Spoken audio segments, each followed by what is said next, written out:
أرسله بالحق بشيرا ونذيرا وداعيا إلى الله بإذنه وسراجا منيرا فقد قال الله تعالى في كلامه المجيد وفرقانه الحميد أعوذ بالله من الشيطان الرجيم بسم الله الرحمن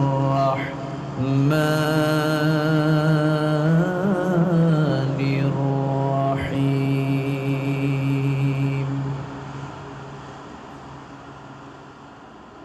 فخلف من بعدهم خلف أضاعوا الصلاة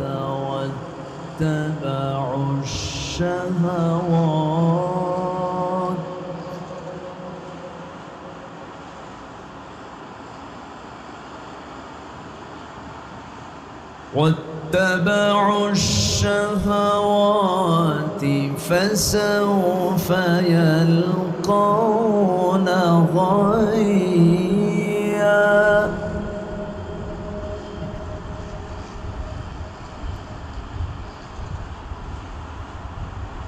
إلا من تاب وآمن وعمل صالحا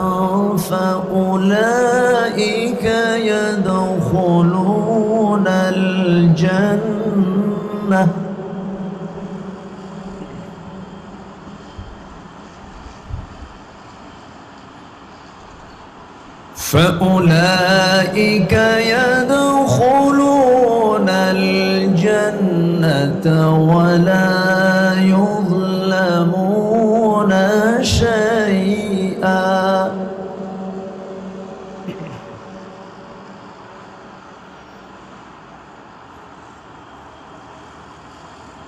جنات عدن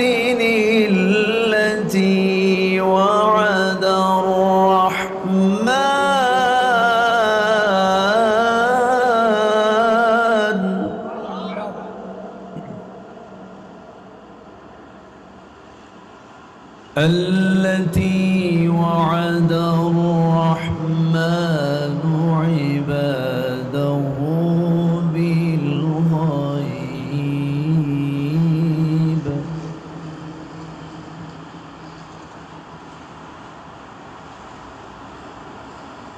إنه كان وعده مأتيا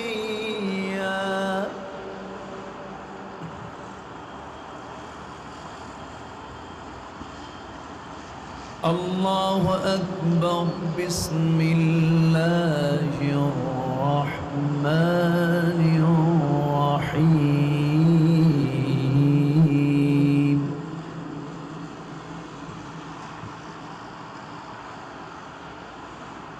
إن الله وملائكته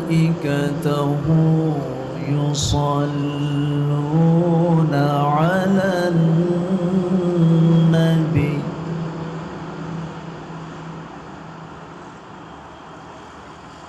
يا أيها الذين آمنوا صلوا عليه وسلموا تسليما اللهم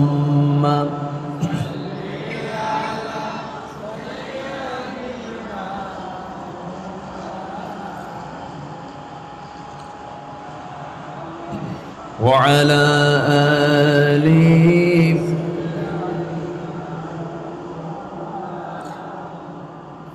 সবাই বলুন বালাগাল উলা বিকামালিহি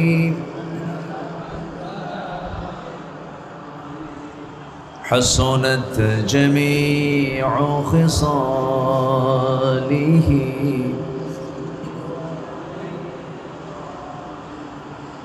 আরবের বুকে মক্কার পরে যেথায় মা আমিনার ঘর খোদার রহমতে কৌসার হয়ে ঝরছে বারংবার বালাগাল উলা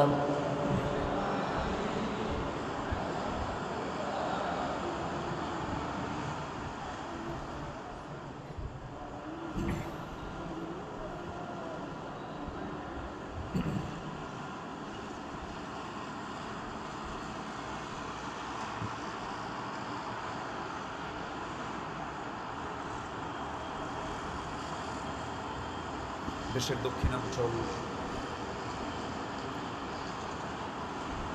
চট্টগ্রাম অঞ্চলের চট্টগ্রাম জেলার সাতকানিয়া উপজেলার মনিয়ারপাড়াবাসীর উদ্যোগে পঞ্চম বার্ষিকী তাফসীরুল কোরআন মাহফিল 2024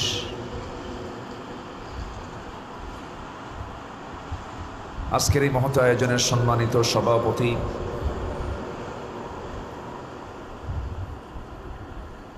বিশিষ্ট সমাজসেবক এলাকার কৃতি সন্তান জনাব আলহাজ মুস্তাফিজুর রহমান, আজকের মাহফিলের বরেণ্য অতিথি মাননীয় সাংসদ ডক্টর মিনহাজুর রহমান, মাননীয় চেয়ারম্যান মহোদয়, আজকের মাহফিলের বরেণ্য আলোচক নন্দিত আলেমে দ্বীন, শিক্ষাবিদ, গবেষক, প্রথিতযশা আলেমে দ্বীন, ওস্তাজুল আসাতিজা, চট্টগ্রাম বিশ্ববিদ্যালয়ের সম্মানিত প্রফেসর ডক্টর নিজামুদ্দিন হাফিজাহুল্লাহ, উপস্থিত হাজরাত উলামায়ে কেরাম, ফদলায়ে ইজাম, সুশীল সমাজ, জাতির শ্রেষ্ঠ সন্তান, শিক্ষক মণ্ডলী, জাতি বিবেক সাংবাদিকবৃন্দ, সামনে উপস্থিত আজকের মাহফিলের প্রধান আকর্ষণ, যাদেরকে নিয়ে আজকের এই সাজানো গোছানো বর্ণাঢ্য আয়োজন, তাওহীদের পতাকাবাহী, কালেমার ঝান্ডাবাহী, দ্বীন ইসলামের নরসারদুল বীর মুজাহিদ, প্রাণ প্রিয় সম্মানিত দ্বীনি ভাইরা, আড়ালে বসে আছেন শ্রদ্ধেয়া সম্মানিতা মা বোনেরা। আলোচনার সূচনায় আনুষ্ঠানিকতার মধ্য দিয়ে আমার পক্ষ থেকে আবারও দিল খোলা সালাম, আসসালামু আলাইকুম ওয়া রাহমাতুল্লাহি ওয়া বারাকাতুহু।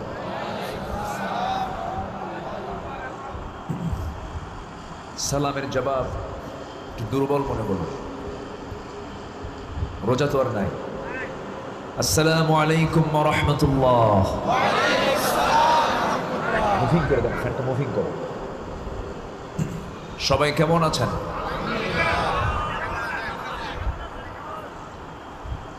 আমাকে প্রশ্ন করলেন, আল্লাহ তাআলা আমাকে আপনার কাতারেই রেখেছেন। বলছি আলহামদুলিল্লাহ। সারাদিনের সকল কাজকর্মের ইতি টেনে ক্লান্ত শ্রান্ত দেহটাকে স্বস্তি দেওয়ার জন্য আমরা যখন ধীরে ধীরে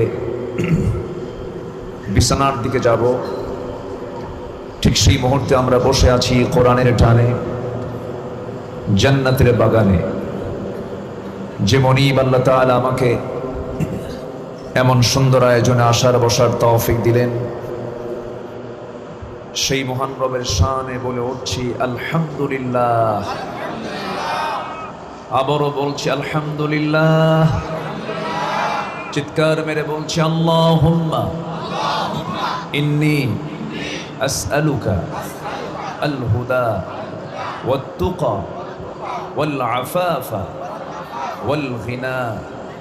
সবাই বলি আল্লাহুম্মা লাকা আসলামতু ওয়া বিকা আমানতু ওয়া আলাইকা তাওয়াক্কালতু ওয়া ইলাইকা আনাবতু ওয়া বিকা খাসামতু। আমরা আল্লাহ তাআলার শুকর আদায় করে নিলাম। আমার আগের মেহমান মুক্তা সদীশ অত্যন্ত চমকপ্রদ দামি দামি কিছু কথা তিনি উপস্থাপন করেছেন। আমি শেষ ক্লাসে এসে ভাঙ্গাচুরা কিছু কথা বলতে চাচ্ছি। আমাকে সময় দেওয়া যাবে তো? জোরে বলি ইনশাআল্লাহ। সম্মানিত হাজিরিন, আমরা যে কিতাবের আলোচনা শুনতে এসেছি, এই কিতাব নাজিল করেছেন তিনি কে? যিনি আকাশের মালিক, যিনি জমিনের মালিক, যিনি সাত সমুদ্রের মালিক, সাবআ সামাওয়াতের মালিক, সাবআতু আবহুরের মালিক, গোটা বিশ্ব ব্রহ্মাণ্ড যার হাতে, সেই মহান রব্বুল আলামিনের পক্ষ থেকে নাজিল হওয়া আল কোরআন, যা হচ্ছে আল্লাহ তাআলার কথার সমষ্টি। পৃথিবীতে মহাসত্যবাণী যদি থাকে, সেই সত্যবাণী খুঁজে পাওয়া যায় কোন কিতাবে? কোরআন। যার ভিতরে কোনো অতিরিক্ত কোনো কিছু নেই, অপ্রাসঙ্গিক কোনো কিছু নেই। বান্দার ইহকালীন কল্যাণ এবং পরকালীন মুক্তির জন্য সকল দিক নির্দেশনা আল্লাহ তাআলা এই কিতাবের মধ্যে বলে দিয়েছেন এবং তিবিয়ানাল লিকুল্লি শাই বলেছেন। মানব জীবনের জন্য যা কিছু প্রয়োজন আল্লাহ তাআলা এর মধ্যে সব কিছু দিয়ে দিয়েছে। সম্মানিত হাজিরিন, গোটা পৃথিবীতে আজকে প্রতি 4 জন 1 জন মুসলমান। 750 কোটি মানুষের দুনিয়ায় প্রায় 200 কোটি মুসলমান।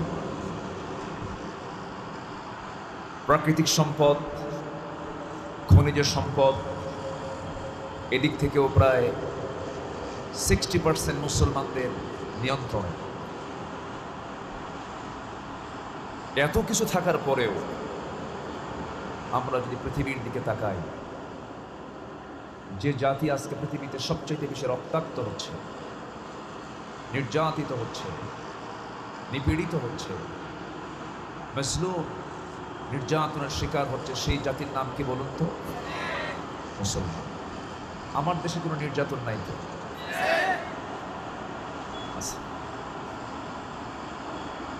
বিশ্বের প্রতিটি দেশে দেশে যারা ইসলামকে নিয়ে চলতে চায়, যারা ইসলামকে তার আল্লাহর জমিনে কায়েম করতে চায়, বিশ্বের প্রতিটি দেশে দেশে মুসলিম কর্তৃক মুসলিম আজকে নির্যাতিত হচ্ছে। কোনো মুসলমান যখন মুসলমানকে নির্যাতন করে, তখন যে মুসলমান নির্যাতনকারী সে কি প্রকৃত মুসলমান হতে পারে? তার পরিচয় হলো জালিম। তার পরিচয় কি? সম্মানিত ভাইয়েরা, আমাদের মিডিয়ার কল্যাণে সবকিছু স্পষ্ট। এখন কাশ্মীর জ্বলন্ত অগ্নিকুণ্ড হয়ে আছে, ফিলিস্তিন মৃত্যুপূরিত রূপ নিয়েছে, জাতিসংঘের ভূমিকা প্রশ্নবিদ্ধ, মুসলমানদের লাশ নিয়ে হোলি খেলা হচ্ছে, মুসলমানদের অধিকার নিয়ে বিশ্বের যারা মরলীপনা করছেন, বিশ্বের যারা নেতৃত্ব দিচ্ছেন, তারা নিশ্চুপ, কোনো আওয়াজ নাই, কোনো কথা নাই। এইদিকে ইহুদি খ্রিস্টানদের কিছু 5-6 গোলাম তারা মুসলমানদের তাহজিব তামাদ্দুনকে ধ্বংস করার ষড়যন্ত্রে মেতে উঠেছে। এসো হে বৈশাখ, না বৈশাখে আমরা লক্ষ্য করি বৈশাখে কি হয়, ঝড় হয়, তাই না? কাল বৈশাখ বলে। অথচ এই প্রাকৃতিক এই দুর্যোগে এই ঝড় থেকে বাঁচার জন্য চাইতে হবে কার কাছে? আসতে বলবে না কার কাছে? সারা বছর যে গরিব মানুষগুলো পান্তা খায়, আর বৈশাখের দিনে বৈশাখ পালন করতে এসে পান্তা খাওয়া মানে তাদের সঙ্গে তামাশা করা, ঠিক কিনা? তামাশা ছাড়া কিছু নয়। সম্মানিত ভাইয়েরা, আমার দেশ দেখতে অনেক সুন্দর, বিশেষ করে কিশোরগঞ্জের যে হাওড় অঞ্চল, মিঠামইন, ইটনা, নিকলি, অষ্টগ্রাম, এই কয়েকটা উপজেলা জুড়ে প্রায় 20-25 কিলোমিটার লম্বা একটা হাওড়ের ভিতর দিয়ে একটা রাস্তা রয়েছে। সেই 14-15 কিলোমিটার লম্বা রাস্তাটাকে বৈশাখের এই কি বলে বৈশাখী উদযাপন করার জন্য এই আলপনা এঁকেছে 14-15 মাইল ব্যাপী 6-7 কোটি টাকা খরচ করে। সম্মানিত ভাইয়েরা, হলুদ শাড়ি পরে পান্তা খাওয়ায়, অর্ধলগ্ন পোশাক পরে পান্তা খাওয়ায়। সে পান্তার দাম হলো 1000 টাকা, 1500 টাকা, 2000 টাকা। মঙ্গল শোভাযাত্রার নামে শিরকির দিকে জাতিকে ঢুকানোর চেষ্টা করছে। লক্ষ্মী পেঁচা, এই পেঁচা, ওই পেঁচা, এগুলো কোনো মুসলমানদের কল্যাণের কারণ নয়। সকল কল্যাণ কার হাতে? আসতে বলবেন না কার হাতে? আল্লাহর হাতে। আজকে গোটা পৃথিবীর দ্বিতীয় বৃহত্তম মুসলিম জনপদ হলো বাংলাদেশ। ফার্স্ট ইন্দোনেশিয়া, সেকেন্ড হলো বাংলাদেশ। সেই বাংলাদেশের 18 কোটি মুসলমানের ময়েসার বলখের এই বাংলাদেশে, শাহ আমানতের এই বাংলাদেশে, শাহ জালালের এই বাংলাদেশে, শাহ পরানের এই বাংলাদেশে এই জাতীয় কুসংস্কৃতি চালু থাকবে, মুসলমান চেয়ে থাকবে, এটা হতে পারে না। সম্মানিত ভাইয়েরা, সম্মানিত বন্ধুগণ, মুসলমানকে আল্লাহ তাআলা পৃথিবীর শ্রেষ্ঠ জাতি বলে সম্বোধন করেছেন এবং এই পৃথিবীতে আল্লাহ তাআলা আমাদের বিশেষ সম্মান দিয়েছেন। কুনতুম খায়রা উম্মাতিন উখরিজাত লিন-নাস তা'মুরুনা বিল মা'রুফ ওয়া তানহাউনা আনিল মুনকার। এই শ্রেষ্ঠত্বকে বজায় রাখার জন্য আমাদের দায়িত্ব হলো সৎ কাজের আদেশ দেওয়া, অসৎ কাজের বাধা দেওয়া। অসৎ কাজের কি দেওয়া? বাধা দেওয়া। এই হুকুমটা করেছেন কে? আসতে বলবেন না কে? আল্লাহ তাআলা। কিন্তু অধিকাংশ বান্দাগুলি ওমা ইউমিনু আকসারুহুম বিল্লাহি ইল্লা ওয়া হুম মুশরিকুন, অধিকাংশ বান্দাই শিরকের সাগরে হাবুডুবু খাচ্ছে। সূরা ইউসুফের 106 নম্বর আয়াত আল্লাহ তাআলা তা জানিয়ে দিচ্ছেন। আমার দেশে মুসলিম পরিবারের সন্তান হয়ে খালি পায়ে বিশেষ দিনে ফুল দিতে যায় এমন মুসলমান আছে না নাই? আল্লাহ তাআলা সব গুনাহ মাফ করবেন, শিরক মাফ করবেন না। এই ওয়াদাটা কার? এই ওয়াদা কে করেছেন? সবার ওয়াদা ভঙ্গ হতে পারে, একজন যার ওয়াদা কখনো ভঙ্গ হবে না তিনি কে? ইন্নাল্লাহা লা ইখলিফুল মিআদ। আল্লাহ তাআলা কখনো ওয়াদা ভঙ্গ করেন না। সম্মানিত ভাইরা, ঠিক সেই সময় আমরা মাহফিলে এসেছি। অনেক কথা আছে, আস্তে আস্তে করে বলবো। আমি এই সাতকানিতে, সাতকানিয়া না কানিয়া তো পরে, আগে সাতকানি, তাই না? কানিয়ে রেখেন, কানি হিসাব আছে না এলাকায়? ওই শুধু সাতকানি, সাতকানিয়া তো বহু কানি তো, হেক্টরকে হেক্টর, একরকে একর এরিয়া। এই সাতকানিয়ায় তো আমি আসতে পারিনি কিছু পীর সাহেবদের কারণে। খুব বুজুর্গি দেখাইছে তারা। সম্মানিত ভাইয়েরা, সম্মান দেওয়ার মালিককে, বেইজ্জত করার মালিককে। 15টা বছর ধরে গান গাইত সংসদে একজন শিল্পী, 15 বছর একটানা খালি গান আর গান। এবার সাম শেষ।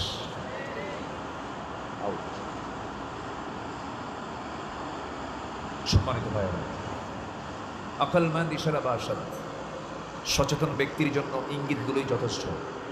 বুঝে নেন, তবে হ্যাঁ, সীমা লঙ্ঘন করা যাবে না। সীমা লঙ্ঘনকারীকে আল্লাহ তাআলা একটু ছেড়ে দিলেও একেবারে ছেড়ে ওয়ায়ামুদ্দুহুম ফি তুগয়ানিহিম ইয়ামাহুন। সম্মানিত ভাইয়েরা, আমি আলোচনার সূচনায় কোরআনে কারীমের গুরুত্বপূর্ণ একটা সূরা মারিয়াম থেকে কয়েকটা আয়াতে কারীম আমি তেলাওয়াত করেছি। এই আয়াতগুলোকে সামনে রেখে আমি কিছু কথা বলতে চাই। আল্লাহ তাআলা যেন আমার মুখ থেকে সেই কথাগুলো বের করে দেন যে কথাগুলো মুসলিম উম্মার জন্য খুবই জরুরি। জোরে বলি ইনশাআল্লাহ।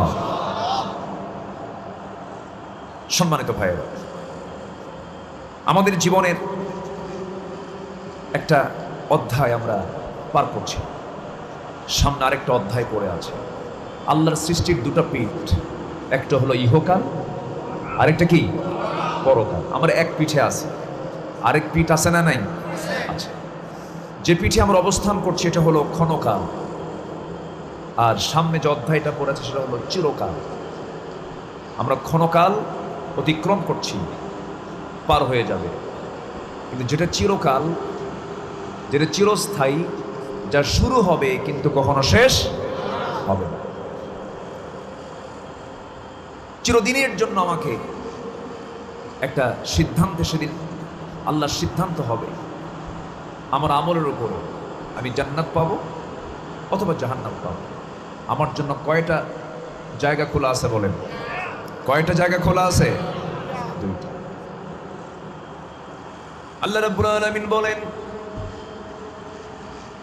তুমি যদি আমার বান্দা হতে পারো, আমি তোমাকে নিজে জান্নাতে ঢোকার জন্য অর্ডার দিয়ে দেব। ইয়া আইয়াতুহান নাফসুল মুতমাইন্নাতুর রজিই ইলা রাব্বিকি রাদিয়াতান মারদিয়াহ ফাদখুলি ফি ইবাদি ওয়াদখুলি জান্নাতি। হে প্রশান্ত আত্মা, আমার বান্দা হয়ে যাও, আমার জান্নাতে প্রবেশ করো। আমার বন্ধুগণ, শর্ত হলো বান্দা হতে হবে কার? অনুগত হতে হবে কার? আল্লাহর অনুগত বান্দা হতে হবে। আল্লাহ রাব্বুল আলামিন ওই সমস্ত বান্দার ব্যাপারে ভয়ঙ্কর তথ্য দিচ্ছেন যে সমস্ত বান্দাগুলো কখনো জান্নাত পাবে না। তারা কারা? ইন্নাল্লাযীনা কাযযাবু বিআয়াতিনা ওয়াস্তাকবারু আনহা লা তুফাত্তাহু লাহুম আবওয়াবুস সামা ওয়ালা ইয়াদখুলুনাল জান্নাতা হাত্তা ইয়ালিজাল জামালু ফি সাম্মিল খিয়াত ওয়া কাযালিকা নাজজিল মুজরিমিন। জোরে বলুন আল্লাহু আকবার। সূরাতুল আরাফ আয়াত নম্বর 40। আল্লাহ রাব্বুল আলামিন বলেন, নিঃসন্দেহে যারা আমার এই কিতাবের যারা অস্বীকার করবে, যারা মিথ্যা প্রতিপন্ন করবে, অহংকার যারা দেখাবে, এই কিতাবকে এড়িয়ে যারা চলবে, এই সমস্ত বান্দাগুলো কখনো জান্নাতে প্রবেশ করবে না। কখনো তাদের জান্নাতে প্রবেশ করা সম্ভব নয়। যেমন করে একটা সুইয়ের ছিদ্র পথে উট প্রবেশ করা যেমন অসম্ভব, তার চাইতে বড় অসম্ভব হলো তাদের জান্নাতে প্রবেশ করা। জোরে কোন নাউযুবিল্লাহ। আল্লাহর এক্সাম্পলটাও কত মারাত্মক। একটা সূচের, একটা সুইয়ের ছিদ্র পথে উট প্রবেশ যেমন অসম্ভব, ওই সমস্ত বান্দার জন্য জান্নাত প্রবেশও তেমনই অসম্ভব। জোরে বলি নাউযুবিল্লাহ। তাহলে কোরআন মানতে হবে বিনা শর্তে। কোরআনকে মানতে হবে চোখ বন্ধ করে, কোরআনকে মানতে হবে পুরোপুরিভাবে। আমার দেশে যারা আল্লাহর দল না করে, ইসলামী দল না করে, অন্য কোনো দল যারা করে, বলুন তো আপনি তারা কি কোরআনটাকে পরিপূর্ণ মানে? আসতে বলবেন না মানে? তাদের কথা হলো ব্যক্তিগত জীবনে ইসলাম মানব, আমার ব্যক্তিগত জীবনে আমি ইসলামটাকে নিয়ে প্র্যাকটিস করব, এটা আমার ব্যাপার, কিন্তু রাষ্ট্রীয় জীবনে মানা যাবে না। এই জাতীয় বুদ্ধিজীবী তো আমার দেশে নাই, আছে কি না? এই জাতীয় বুদ্ধিজীবী আছে না নাই? ওটা বুদ্ধি না, ওটা মূর্খ, ওটা মূর্খজীবী, এটা জিহালাত। রসুলকে মানবো আমার ব্যক্তিগত জীবনে, কিন্তু রাষ্ট্রীয় জীবনে রসুলকে মানবো না। এমন লোক আছে না নাই? রসুলকে নামাজি মানবো, কিন্তু রসুলকে রাষ্ট্রে সমাজে মানবে না। এমন চেতনা মুসলিম আমার দেশে আছে না নাই? এটাই সবচেয়ে বড় ফিতনা। এই পক্ষটাই সবচেয়ে বড় ইসলামের জন্য ভয়ঙ্কর। সম্মানিত ভাইরা, ইসলামকে মানতে গেলে শর্তই হলো আংশিক মানা না পুরোপুরি মানা। আল্লাহ তাআলা একদম ক্লিয়ার করে একটা আয়াত দিয়েছেন, সবার জানা আছে, এটা আমার সঙ্গে ঠোঁট মিলিয়ে বলুন। আল্লাহ রাব্বুল আলামিন বলেন, ইয়া আইয়ুহাল্লাযীনা আমানু দুখুলু ফিস-সিলমি কাফা ওয়া লা তাত্তাবি'উ খুতুওয়াতিশ শাইতান ইন্নাহু লাকুম আদুউম মুবিন। জোরে বলুন আল্লাহু আকবার। ইমানদারেরা, তোমরা ইসলামের ভিতরে পুরোপুরি দাখিল হয়ে যাও। আংশিক ঢুকবে, আংশিক ঢুকবে না, তা হবে না। আফাতুমিনুনা বিবা'দিল কিতাবি ওয়া তাকফুরুনা বিবা'দ। কিতাবের কিছু অংশ মানবে, কিছু অংশ মানবে না। এটার ফলাফল হলো ইল্লা খিজিয়ুন ফিল হায়াতিদ দুনিয়া, দুনিয়ার জিন্দেগিতে তোমরা লাঞ্ছিত হবে এবং আখিরাতের জিন্দেগিতে তোমরা ক্ষতিগ্রস্ত হয়ে যাবে। এই কথাটা জানিয়ে দিলেন তিনি আমারকে, আল্লাহ জানায় দিলেন, যদি আংশিক মানো, আংশিক না মানো, দুনিয়াতে লাঞ্ছিত হবে, আখিরাতে ক্ষতিগ্রস্ত হবে। আজকে গোটা পৃথিবীতে মুসলমান লাঞ্ছিত হওয়ার পেছনে একটাই কারণ, ইসলামকে সর্ব জায়গায় না মেনে নেওয়া। আমার দেশে ইসলামকে সব জায়গায় আছে? সব জায়গায় না। সব জায়গায় যদি থাকতো তাহলে চিত্র সমাজের এমন হতো না। সমাজে আজকে যাকাতের চিত্র না সুদের চিত্র? বলেন, যাকাতের চিত্র দেখা যায় না সুদের চিত্র দেখা যায়? কিন্তু যেখানে যাকাত চালু হবে সেখানে সুদ থাকতে, অথচ আজকে সুদের মহড়া চলছে। আমার দেশে রমজান মাসেও হোটেলগুলো খোলা থাকে, এটা ইসলামের চিত্র নয়। আমার দেশে আজান হওয়ার সঙ্গে সঙ্গে ইসলাম যদি সমাজে চালু থাকতো, আজান হওয়ার সঙ্গে সঙ্গে কোনো মুসলমান বাইরে ঘোরাফেরা করার কোনো সুযোগ পেত? বাজারে লোক বেশি না মসজিদে লোক বেশি? বলেন। অথচ আল্লাহ রাসূল জানিয়ে দিচ্ছেন আল্লাহর কাছে সবচেয়ে পছন্দনীয় জায়গা হলো মসজিদ, আর নিকৃষ্ট জায়গা কি?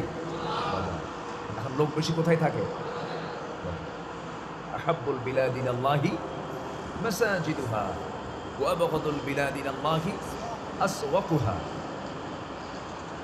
আল্লাহর কাছে প্রিয় জায়গা হলো মসজিদ। সেই মসজিদে মাঝে মাঝে ফজরের সময় মুসল্লি খুঁজে পাওয়া যায় তিনজনকে, একটা ইমাম, একটা মুয়াজ্জিন, আরেকজন খাদেম। মসজিদ শীতাতপ নিয়ন্ত্রিত, টাইলস লাগানো, মার্বেল লাগানো, মুসল্লি নাই। কিন্তু আমার নবীজির যে বানানো মসজিদ, মার্বেল ছিল, টাইলস ছিল, এসি ছিল। কিসের মসজিদ ছিল? খেজুর পাতার বানানো বেড়া, আর খেজুর গাছের কাণ্ড দিয়ে পিলার বানানো। দুই ইতিমের কাছ থেকে কিনে নেওয়া জায়গার উপরে আমার নবীজি নিজ হাতে মদিনার মসজিদে নববী তিনি নির্মাণ করেছিলেন, যেখানে আজান দিতেন সাইয়েদনা বেলাল রাদিয়াল্লাহু তাআলা আনহু। কোনো এসি নাই, ফ্যান নাই, বাতাস নাই, কিচ্ছু নাই। সাহাবে কেরাম যখন নামাজে দাঁড়িয়ে যেতেন, কপালে মাটি লেগে যেত, ঘর্মাক্ত দেহ নিয়ে নামাজ আদায় করতেন। সাহাবীরা কি মজা পেতেন নামাজের ভিতরে। তারা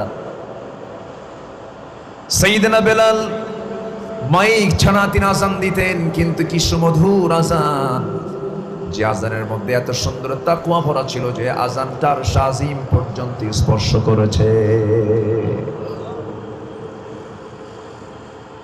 মসজিদ মুসল্লি দিয়ে ভরে গেছি, প্রাণযুক্ত নামাজ সেখানে ছিল। কিন্তু আজকের মসজিদগুলো যদিও পাকা হয়েছে, মসজিদ পাকা হলেও কিন্তু বান্দার ইমানটা পাকা না কাঁচা? কাঁচা ইমান। কোটি কোটি টাকা অবৈধ টাকা দিয়া মসজিদের পদ পর্যন্ত দখল করে নিয়েছে অনেক মসজিদ কমিটির সভাপতি হলো সুদখোর, সেক্রেটারি হলো মদখোর, আছে না নাই? 4.5 লক্ষ মসজিদ, 4.5 লক্ষ মসজিদ হচ্ছে মুসলমানদের সবচেয়ে বড় কার্যালয়, বড় একটা অফিস। এটা ইসলামের জন্য বড় একটা কার্যালয়। এই 4.5 লক্ষ মসজিদের কমিটিগুলো যেগুলো আছে ম্যাক্সিমাম আমার চোখে দেখা, টেকনাফ থেকে তেতুলিয়া, রূপসা থেকে পাথরিয়া, সুন্দরবন থেকে বান্দরবান, মোটামুটি 64 ডিস্ট্রিক্টের প্রত্যেকটা জায়গায় কম বেশি আমার যাওয়ার সুযোগ হয়েছে। যতটুকু বিচরণ করে দেখেছি, প্রায় মসজিদগুলোর কমিটি আজকে জোর করে দখল করে রেখেছে 106টা মেলা, ঠিক কিনা? দখল করে রেখেছে। হুজুর কথা বলবেন, খতিব খুতবা দিবেন, খুতবা দেওয়ার আগেই খতিবের কানে জানিয়ে দেওয়া হয়, হুজুর গরম টরম কোনো কথা বলা যাবে না। এমন ওয়াজ করবেন, এমন ওয়াজ করবেন যে ওয়াজটা হবে আসমানের ওয়াজ, আর কবরের ওয়াজ, মাটির নিচের ওয়াজ, মাটির নিচার আসমানের উপরের ওয়াজ করবেন আপনারা। দুনিয়াটা আমরা দেখে নেব, ওরা দুনিয়া দেবে। আমাদের দায়িত্ব হলো আসমান নিয়া আর কবর নিয়া, মাটি নিয়া, আর দুনিয়া ওরা দেবে।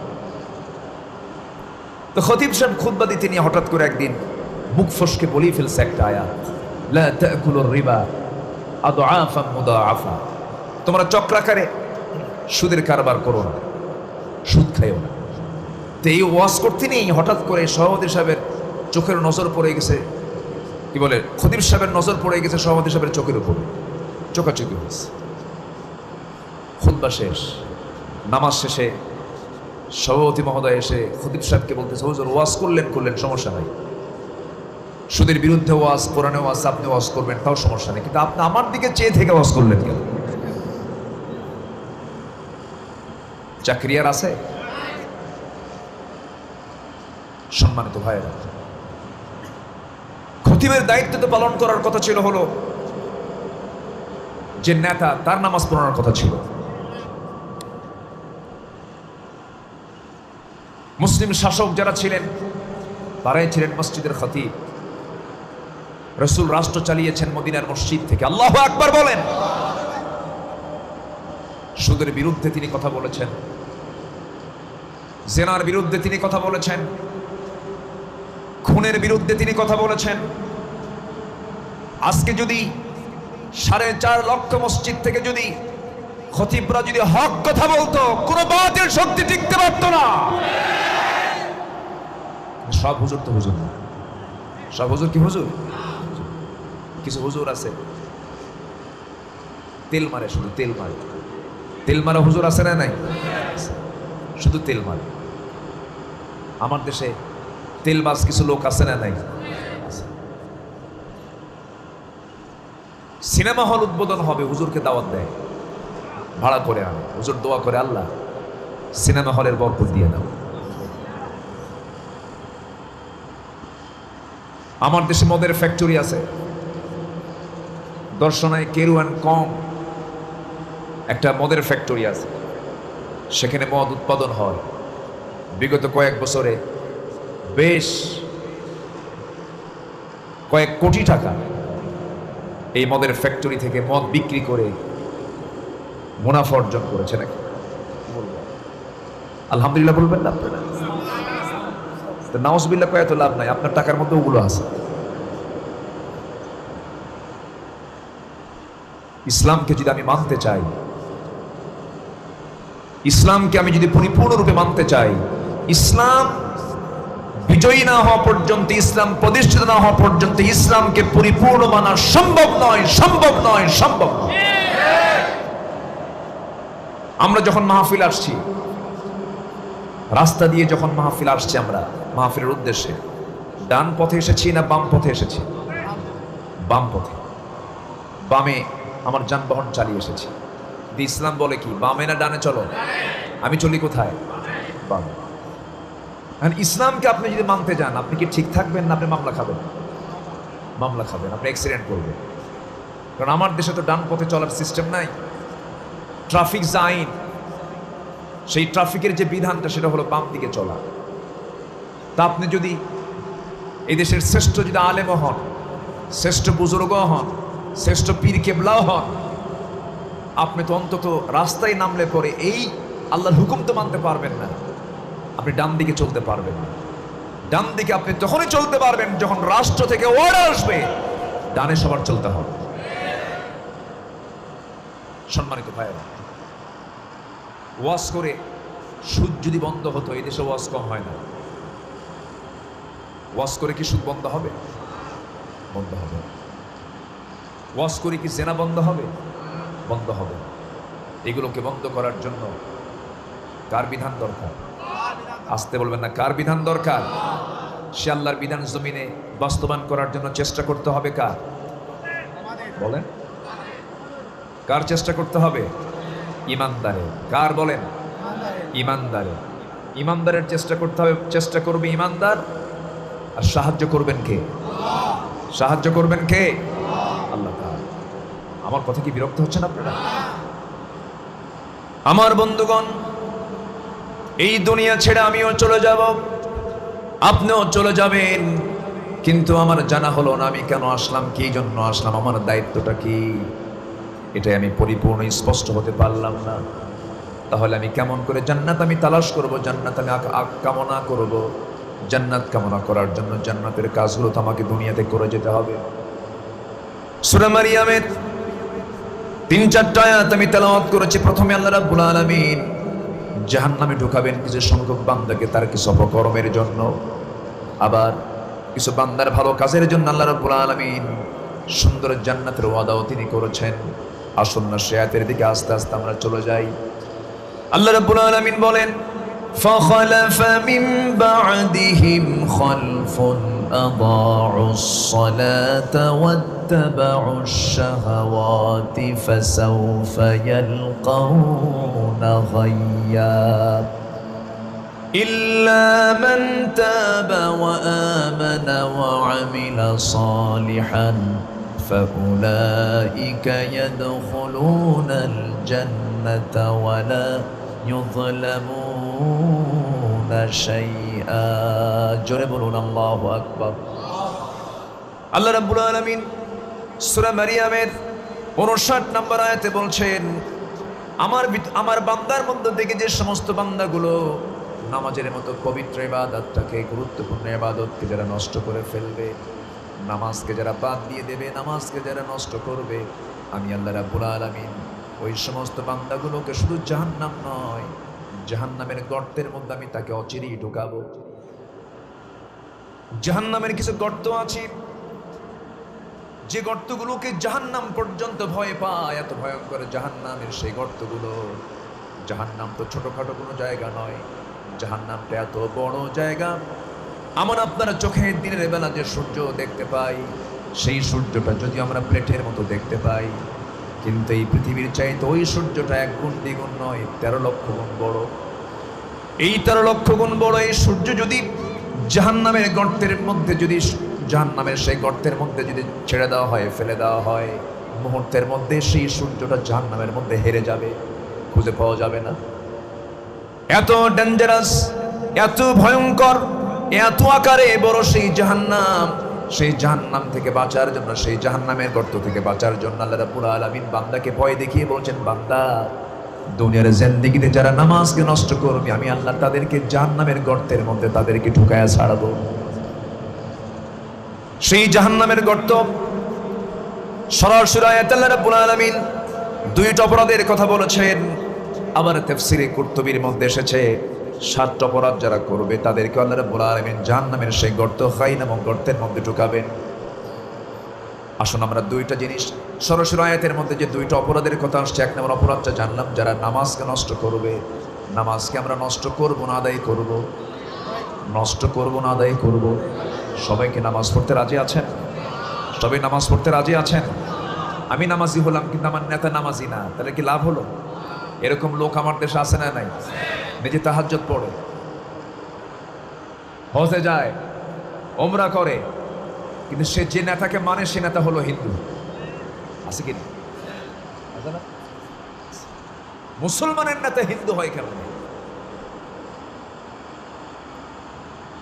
যে নেতা আপনার মৃত্যুর সময় আপনার জানাজায় শামিল হতে পারবে না, যে নেতা আপনার মৃত্যুর পরে জানাজার নেতৃত্ব দিতে পারবে না, সেই সমস্ত নেতৃত্বের মুখে আমরা জুতা মারি, থুতু মারি।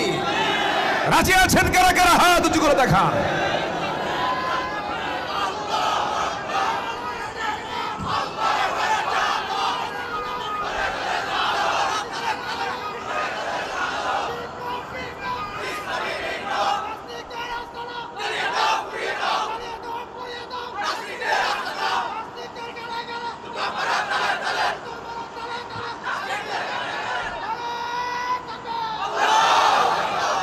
আল্লাহ কবুল করুন, জোরে বলি আমিন, আরো জোরে আমিন। সম্মানিত ভাইয়েরা আমার দিকে তাকান, কষ্ট হচ্ছে না তো আপনাদের? আমি আলোচনা চালাবো, জোরে বলি ইনশাআল্লাহ, আরো জোরে বলি ইনশাআল্লাহ। সম্মানিত ভাইয়েরা, সম্মানিত বন্ধুগণ, নামাজ যার আছে চরিত্র তার আছে, নামাজ যার নাই চরিত্র তার নাই। আমার দেশে বহু হুজুর আছে, কিছু আলেমও আছে যারা বেনামাজি চরিত্রহীন লম্পট নেতৃত্বের পিছনে দাঁড়িয়ে থাকে। আসতে বলে আসে না নাই বলেন? পার্থিব কিছু স্বার্থ সিদ্ধির জন্য, পার্থিব কিছু প্রাপ্তির জন্য, ক্ষণিকের কিছু ক্ষমতা, কিছু চেয়ার রক্ষার জন্য এই সমস্ত আচরণগুলো তারা করে থাকে। আবার কিছু আলেম আছে হাসতে হাসতে ফাঁসির মঞ্চে চলে যায়, বাতিল শক্তির কাছে তারা মাথা নত করে না। আছে না নাই? এরকম ইতিহাসও আছে, যুগে যুগেই তা ছিল। আমরা জানি সবাই কম বেশি ইতিহাসগুলো। ইমামে আজম আবু হানিফা রহমতুল্লাহ আলাই, তার যুগে কি আরো আলেম ছিল না? ছিল। সবার কি জেলখানায় থাকা হয়েছে? আবু হানিফা রহমতুল্লাহ আলাইকে জালিম বাদশাহ, কোনো অন্য ধর্মের মানুষ না, সেও ইসলামকে মেনে নিয়েছে বলেই তো তাকে মুসলমান বলে সবাই, কিন্তু মুসলমান সবাইকে বলা যাবে না, জালিম মুনাফিক আছে না নাই?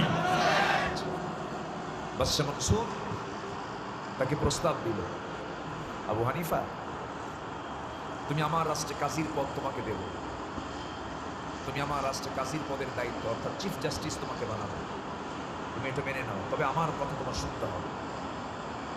আবু হানিফা রহমতুল্লাহ বললেন, জালিম শাসকের অধীনে কাজীর পদ নেওয়ার কোনো অভিপ্রায় আমার নাই, ইচ্ছা আমার না। অনেক চাপ প্রয়োগ করা হলো, তিনি বলেন না, আল্লাহ আমাকে যা দিয়েছেন তা অনেক দিয়েছেন। এত আল্লাহওয়ালা লোকটা ছিলেন, তার জীবনী সেদিন পড়তে নিয়ে দেখি তিনি প্রত্যেকটা ওয়াক্তে নতুন নতুন পোশাক পরে নামাজে দাঁড়াতেন। প্রশ্ন করা হলো, আবু হানিফা প্রত্যেকটা ওয়াক্তে আপনি নতুন নতুন পরিচ্ছন্ন পোশাক পরে নামাজে দাঁড়ান কেন? এটাকে বিলাসিতার অংশ নয়? তিনি বললেন, শোনো, এমন প্রশ্ন তোমরা করতে পারো, কিন্তু আল্লাহ রাব্বুল আলামিন আমাকে কাপড়ের দোকানের মালিক বানিয়েছেন, অনেক বড় কাপড়ের দোকান আমার আছে। আমি যখন নামাজে দাঁড়িয়ে যাই তখন আমার কাছে মনে হয় আমার আল্লাহ আমার সামনে দাঁড়ায় গেছে। আমি সেই সময় মনে মনে চিন্তা করি আমি আল্লাহর সঙ্গে বারবার দেখা করব, একই কাপড়ে কেমন হয়, এক একটা ওয়াক্তে নতুন নতুন কাপড় পরে দাঁড়াই, যেন আমার আল্লাহ যেন আমার প্রতি বেশি খুশি হয়ে যায়। খুযু যিনাতাকুম ইল্লা ইনদা কুল্লি মসজিদ। আবু হানিফা রাহমাতুল্লাহ আলাইহি বড় আল্লাহওয়ালা খুবই স্বামী মানুষ ছিলেন, অত্যন্ত তিনি যত্ন করে চলতেন, ইমানের যত্ন তিনি করতেন। তিনি একদিন বসে দোকানদারি করছিলেন, কাপড়ের দোকান তার ছিল। কাপড়ের গাঁটটির মধ্যে একটা ছেঁড়া অংশ ছিল, ত্রুটিপূর্ণ। সেই কাপড়ের গাঁটটিটা তিনি সাইড করে বললেন, শোনো আমার কর্মচারীরা, আমি নামাজে যাচ্ছি, এই যে কাপড়টার গাঁটটি দেখতেছে এর মধ্যে ছেঁড়া একটা অংশ আছে, এই কাপড় যখন বিক্রি করতে যাবে কাপড়ের ত্রুটিটা জানায় দিয়ে কাস্টমারকে বুঝিয়ে দিয়ে এরপরে কাপড়টা বিক্রি করবা, না জানায় বিক্রি করবা না, তবে কিন্তু হারাম হয়ে যাবে। দোকান থেকে তিনি বের হয়ে গেলেন। ওই ফাঁকা চান্সে একজন কর্মচারী ভুলক্রমে ওই কাপড়ের গাঁটটিটা বিক্রি করে দিয়েছে সমান দামে। তিনি বাইরে থেকে এসে নামাজ শেষ করে এসে যখন দোকানে বসে পড়লেন, তিনি বললেন যে কাপড়ের গাঁটটি আমি সাইড করে রেখেছিলাম, সেই কাপড়ের গাঁটটি কোথায় বিক্রি হয়ে গেছে, ত্রুটিটাকে প্রকাশ করে বিক্রি করছে নাকি না তা করি নাই।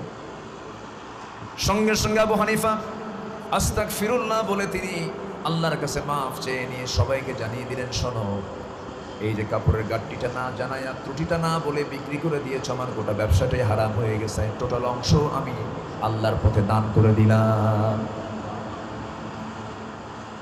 কিভাবে তারা পরিচ্ছন্ন জীবন যাপন করতেন।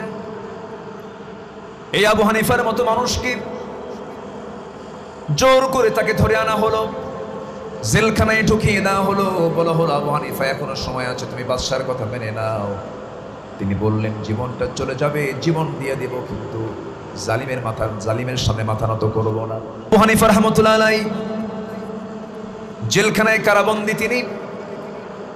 এমন সময় তিনি লক্ষ্য করে দেখেন কিছুক্ষণ পর তার মাকে ধরে এনেছে সেই জালিম শাসকের লোকেরা। তার মাকে ধরে এনে তার পাশে দাঁড় করায় রেখে আবু হানিফাকে বেত্রাঘাত করা হচ্ছে, জুলুম করা হচ্ছে, নির্যাতন করা হচ্ছে। আবু হানিফা লক্ষ্য করে দেখেন তার মার চোখের পানি টলমল করছে, তার চোখ অশ্রুপূর্ণ হয়ে গেছে। মনে মনে চিন্তা করছেন, আরে আমার মার বুঝি কষ্ট হচ্ছে। এমন সময় প্রশ্ন করা হলো, আবু হানিফা তোমার মার দিকে তাকায়, অন্তত তুমি বাদশা মুনসিরের প্রস্তাবটা তুমি মেনে নাও।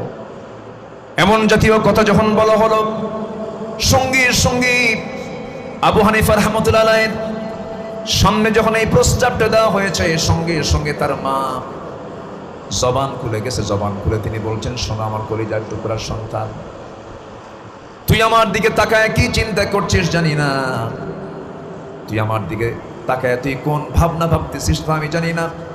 আমার মন বলছে, আমার মন চাচ্ছি, এই যে তোর প্রতি অত্যাচারগুলো করা হচ্ছে, তোর প্রতি নির্যাতনগুলো করা হচ্ছে, এই নির্যাতন করতে করতে করতে করতে শেষ পর্যন্ত তোকে দুনিয়া থেকে বিদায় করে দিয়ে দেবে, তুই শহীদ হয়ে যাবি। আমি তোর শহীদের মা হওয়ার গৌরব অর্জন করে আল্লাহর সামনে দাঁড়াতে পারবো। আমি এই জন্য আমার চোখ দিয়ে পানি বের হচ্ছে, আমি কাঁদতেছি। আবু হানিফা বলছে, মা আমার চিন্তা হলো তুমি যেন আমার প্রতি অত্যাচারের জন্য তুমি কাঁদতেছো, এই আশঙ্কায় আমি টেনশন করছিলাম। মা তুমি চিন্তা করো না, আমার নিয়ত হলো আমি শহীদ হয়ে যাব, আল্লাহর জান্নাতে চলে যাব। জোরে কর সুবহানাল্লাহ, জোরে কর সুবহানাল্লাহ। 8টা বছর জেল খাটলেন। 8 বছর জেল খাটার শেষ পর্যায়ে এসে তাকে বারবার প্রস্তাব দিয়েও যখন ব্যর্থ হলো বাদশা মনসুর, বিষ প্রয়োগ করে, খাবারের ভিতরে পানির ভিতরে বিষ প্রয়োগ করে শেষ পর্যন্ত আবু হানিফা রাহমাতুল্লাহ আলাইহিকে দুনিয়া থেকে বিদায় করে দেওয়া হয়েছে। এটাই ইতিহাস, এটাই বাস্তবতা। সম্মানিত ভাইয়েরা, আমাদের পাখি যিনি, এই দেশের অগণন মানুষের হৃদয়ে স্পন্দন, কোরআনের পাখি, খাঁচা মুক্ত হয়ে দুনিয়া থেকে বিদায় নিয়েছেন। 2 বছর না, 3 বছর না, দীর্ঘ 13টা বছর নির্যাতন নিপীড়ন সহ্য করে শাহাদাতের নাজরানা তিনি পেশ করেছেন। এই ইতিহাস থেকে আমাদের শিক্ষা নেবার দরকার আছে না নাই? আসতে বলবেন না, আছে না নাই? ইমানদার বাতিলের সামনে কখনো মাথা নত করতে জানে? মাথা নত করতে জানে? সম্মানিত ভাইয়েরা, সম্মানিত বন্ধুগণ, কথার তো থা নেই। বিভিন্ন লাইনে বিভিন্ন ডালে ডালে যেতে হবে। আমরা যদি জাহান্নাম থেকে বাঁচতে চাই, আল্লাহর নির্দেশনা হলো নামাজকে কখনো নষ্ট করা যাবে না। বেনামাজির সাথে বেনামাজির কোনো নেতৃত্ব, বেনামাজির কোনো কি বলে দল, বেনামাজির কোনো নেতৃত্ব কর্তৃত্ব মানা যাবে না। কারণ আমি দুনিয়াতে যার সঙ্গে আমি সখ্যতা রাখবো, এটা ভেবে নিতে হবে নিশ্চিত আখিরাতে তার সঙ্গে আমার হাসর নাসর হবে, তার সঙ্গে আমার উঠতে হবে। তাহলে জাহান্নামের গর্তে যাওয়ার জন্য 1 নম্বর অপরাধ আল্লাহ তাআলা শনাক্ত করেছেন, সেটা হলো আমরা কখনো নামাজকে নষ্ট করব না। আমরা নামাজ পড়ব কয় ওয়াক্ত বলেন? নামাজ পড়ব কয় ওয়াক্ত? 5 ওয়াক্ত নামাজ আমরা পড়ব। আল্লাহ তাআলা আমাদের সবাইকে নামাজি বানান। জোরে বলুন আল্লাহুম্মা আমিন। আরো জোরে বলুন আল্লাহুম্মা আমিন। আবার আল্লাহ তাআলা এই আয়াতের অনুকূলে আরেক জায়গায় বলছেন, জাহান্নামে যাবার কয়েকটা কারণ আল্লাহ তাআলা উল্লেখ করেছেন। তার মধ্যে আল্লাহ তাআলা 1 নম্বর কারণ বলেছেন হলো যারা দুনিয়াতে নামাজ না পড়ে দুনিয়া থেকে বিদায় নিয়েছে। আল্লাহ রাব্বুল আলামিন বলেন, মা সালাকাকুম ফি সাকার ক্বালু লাম নাকু মিনাল মুসাল্লিন ওয়া লাম নাকু নুতঈমুল মিসকিন ওয়া কুন্না নাখুদু মা'আল খায়িদিন ওয়া কুন্না নুকাযযিবু বিয়াউমিদ্দিন হাত্তা আতানাল ইয়াকিন ফামা তানফাউহুম শাফাআতুশ শাফিঈন। জোরে বলুন আল্লাহু আকবার। ও দোজখবাসী, আজকে তোমরা দোজখে কেন, সাকার নামক জাহান্নামে কেন?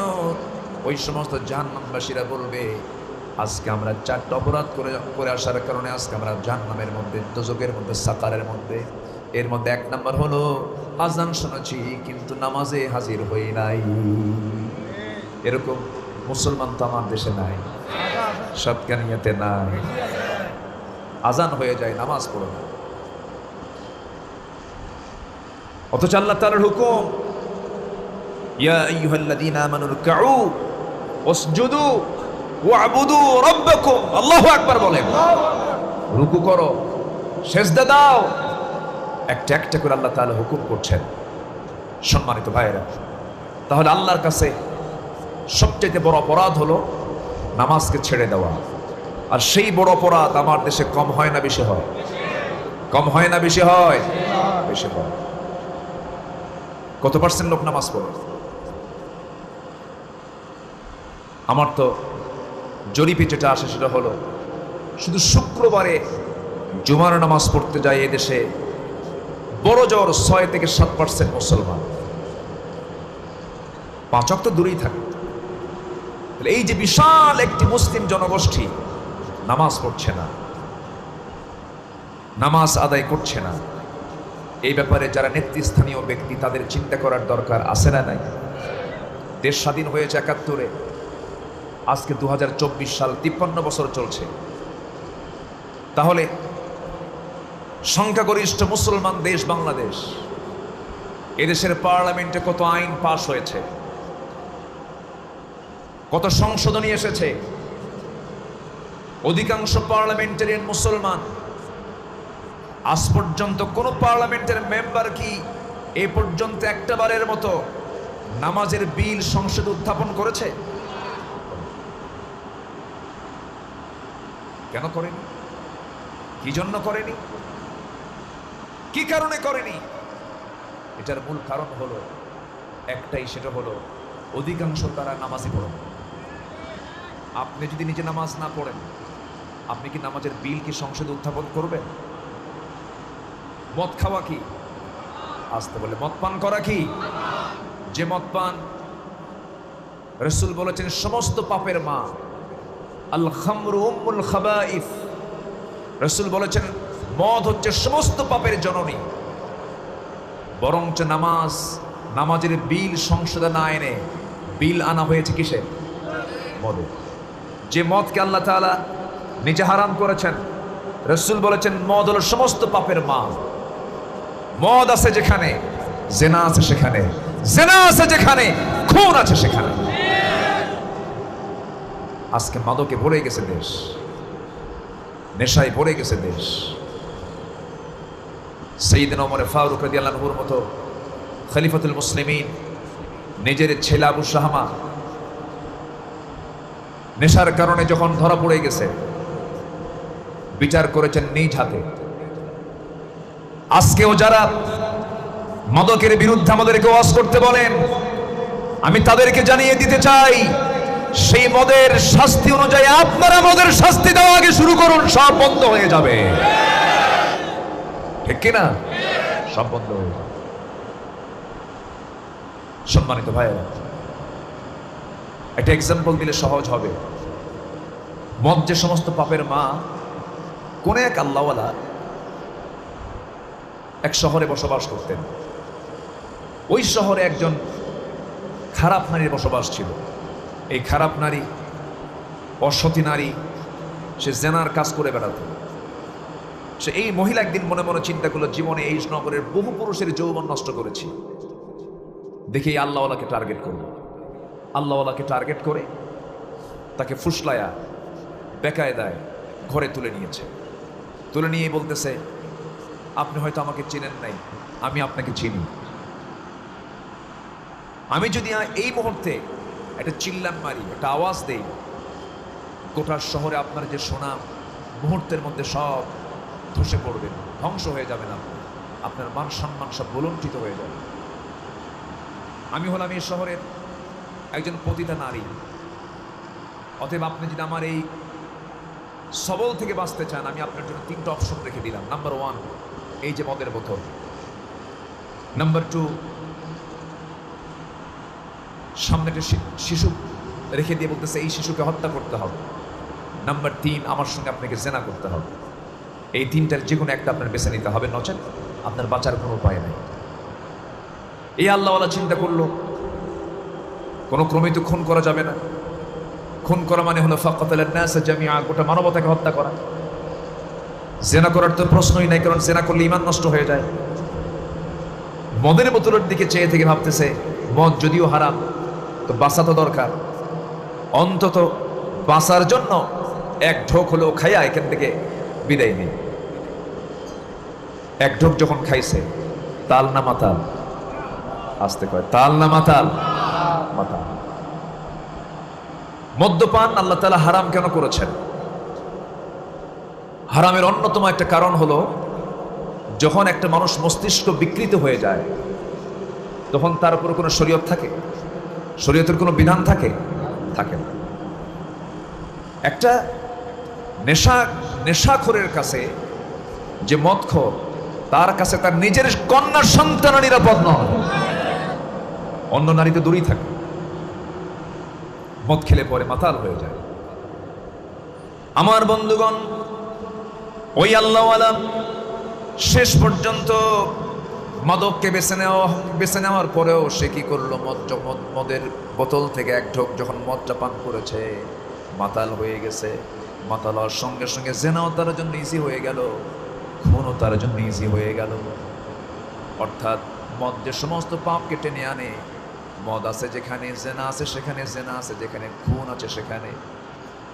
আমার বন্ধুগণ, সেই মাদকের মতো বড় একটা হারাম কাজ সেখানে আমার দেশে জায়েজ আছে, নামাজের কোনো বিধান নাই।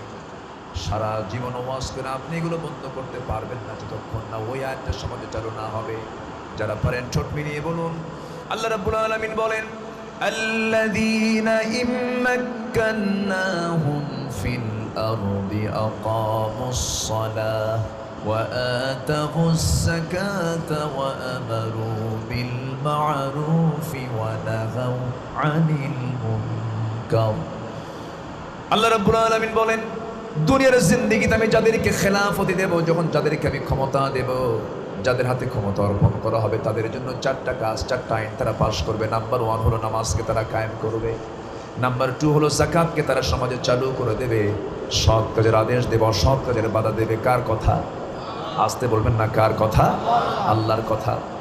তাহলে আমার বন্ধুগণ, আল্লাহ রাব্বুল আলামিন জাহান্নামের গর্তের মধ্যে ফেলে দিবেন 2 শ্রেণীকে। 1 নম্বরের শ্রেণী আমরা এ পর্যন্ত জানলাম, সেটা হলো যারা নামাজকে নষ্ট করে ফেলেছে ব্যক্তিগত জীবনে।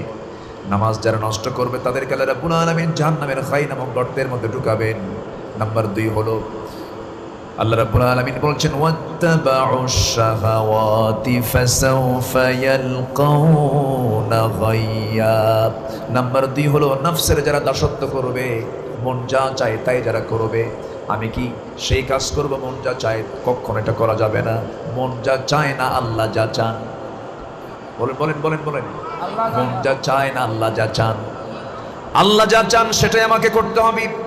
মন যা চায় তা করা যাবে না, কারণ মন তো খারাপ কিছুই বেশি কামনা করে। কারণ উহদিরাতিল আনফুসিশ শুহা, প্রত্যেকটা অন্তর সংকীর্ণতা সহ উপস্থাপিত মন তো খারাপ কিছু চায়। মনের চাহিদা হলো খারাপ। এই জন্য আল্লাহ রাব্বুল আলামিন অন্য জায়গায় বলছেন ওয়া আম্মা মান খাফা মাকামা রাব্বিহি ওয়া নাহান নাফসা আনিল হাওয়া ফাইন্নাল জান্নাতা হিয়াল মাওয়া। যারা দিলের মাকামে আল্লাহর ভয়টা জাগ্রত হয়ে যাবে, আল্লাহর ভয় যারা করবে, ওই সমস্ত বান্দার জন্য আল্লাহ রাব্বুল আলামিন স্পেশাল জান্নাত, জান্নাতের মাওয়া রেখে দিয়েছেন। এই জন্য নফসের দাসত্ব করবো না, আল্লাহর দাসত্ব করবো। আমরা আল্লাহর দাসত্ব করব। তাফসীরে কুরতুবীর মধ্যে আসছে আরো 7টা অপরাধ যারা করবে তাদেরকে জাহান্নামের খাই নামক গর্তের মধ্যে ঢুকানো হবে। সেই 7টা অপরাধের 1 নম্বর অপরাধ হলো যে জেনাকার দুনিয়াতে জেনা করতে করতে পাকা হয়ে গেছে, বুড়া হয়ে গেছে, শাইখুজ জানি, বুড়া জেনাকার আল্লাহ রাব্বুল আলামিন জাহান্নামের খাই নামক গর্তের মধ্যে ঢুকায় ছাড়বেন। নাম্বার 2 হলো যে মদ্যপায়ী, মদ খেতে খেতে বুড়া হয়ে গেছে, মদ খাওয়া ছাড়ে না, এমন বুড়া মদখোর আমার দেশে মনে হয় নাই। আসতে বলবেন না, আছে না নাই? নাইট ক্লাবে, বোট ক্লাবে রাতের বেলা এই যে নাইট ক্লাবগুলো চলে, গোটা রাত ব্যাপী নাচানাচি চলে, জেনার কারবারগুলো চলে, মদের বারগুলো চলে। এখানে কোনো হাফেজ যায় নাকি? কোনো মুফতি যায় নাকি? কোনো মাওলানা যায় নাকি? কোনো আলেম ওলামা যায় নাকি? যায় কারা? কারা যায়? কষ্ট পাচ্ছেন? কষ্ট পাচ্ছেন? তোমরা মদ খাও, তোমরা নারীকে নিয়ে শুয়ে থাকো, তোমরা আকাম কুকাম করো, জেনা করো, আর মামলা দাও আলেমদের কাঁধে। বিচার হবে, বিচার হবে। দুনিয়াতেও বিচার হবে, আখিরাতেও বিচার হবে। আমরা তো প্রতিশোধ পরায়ণ হব না। আমাদের প্রতিশোধের কি চিন্তা? আমরা চাই জান্নাত। আমরা কি চাই? আমরা কি চাই? জান্নাত। সম্মানিত ভাইয়েরা, দুনিয়াতে আমরা আর কি কামনা করতে চাই? আমার রাসূল একটা হাদিসে বললেন, সেই বান্দাই পৃথিবীর সকল নিয়ামত প্রাপ্ত বান্দা যে বান্দার মধ্যে 3টা জিনিস উপস্থিত থাকবে। নাম্বার 1 হলো যার সকালটা সুস্থভাবে শুরু হলো, আলহামদুলিল্লাহ বলুন। যার সকালটা কিভাবে শুরু হলো? সুস্থতার সাথে। দিনটা যার কাটলো নিরাপত্তার সাথে, এবং একটা দিনের সারা দিনের রুটি রুজির ব্যবস্থা যার সম্পূর্ণ থাকলো, সে হচ্ছে পৃথিবীর সবচেয়ে বড় নিয়ামত প্রাপ্ত বান্দা। আমরা আর কি চাই? বলি আলহামদুলিল্লাহ, জোরে বলি আলহামদুলিল্লাহ। তাহলে জেনার কাছে যাওয়া যাবে? জেনার কাছে যাওয়া যাবে? ওয়ালা তাকরাবুজ জিনা ইন্নাহু কানা ফাহিশাতাও ওয়া সাআ সাবিলা। খারাপ পথ, নিকৃষ্ট পন্থা। জেনাকে বন্ধ করার জন্য আল্লাহ তাআলা কিসের ব্যবস্থা করেছেন? বিয়ের ব্যবস্থা। বলেন কিসের ব্যবস্থা? বিয়েটা সহজ না জেনাটা সহজ? বলেন কোনটা সহজ? জেনা সহজ। কিন্তু ইসলামী সমাজে কি জেনা কঠিন না বিয়ে কঠিন? জেনা কঠিন না বিয়ে কঠিন? ইসলামী সমাজে জেনা কঠিন কিন্তু বিয়ে সহজ। আজ বৈশাখের নামে, মঙ্গল শোভাযাত্রার নামে, 1 এপ্রিলের নামে, 31 নামে, 14 ফেব্রুয়ারির নামে যে সমস্ত নোংরামিগুলো শুরু হয়েছে, এই সমস্ত নোংরামির বিরুদ্ধে যুবকরা তোমাদের জেগে ওঠার প্রয়োজন আছে, তোমাদের জেগে ওঠা দরকার। এগুলো সব সংস্কৃতির মূল উদ্দেশ্য হলো যৌন শোষণী দেওয়া, জেনাকে উদ্বুদ্ধ করা, খারাপ কাজকে প্রমোট করা। আমরা এই নোংরামিতে অংশগ্রহণ করব না। জোরে বলি ইনশাআল্লাহ, জোরে বলি ইনশাআল্লাহ। তাহলে গাই নামক গর্তের ভিতরে, যে গাই নামক গর্তটা ভয়ঙ্কর গর্ত, সে গর্তের ভিতরে বেনামাজিকে ঢুকানো হবে, নফসের দাসত্ব যারা করবে তাদেরকে ঢুকানো হবে, জেনাকারকে ঢুকানো হবে, মদখোরকে ঢুকানো হবে। এরপর নাম্বার 4 হলো যে সুদখোর, সুদ খেতে খেতে অভ্যস্ত হয়ে গেছে। সুদখোর তো মনে হয় সাতকানিয়া নাই।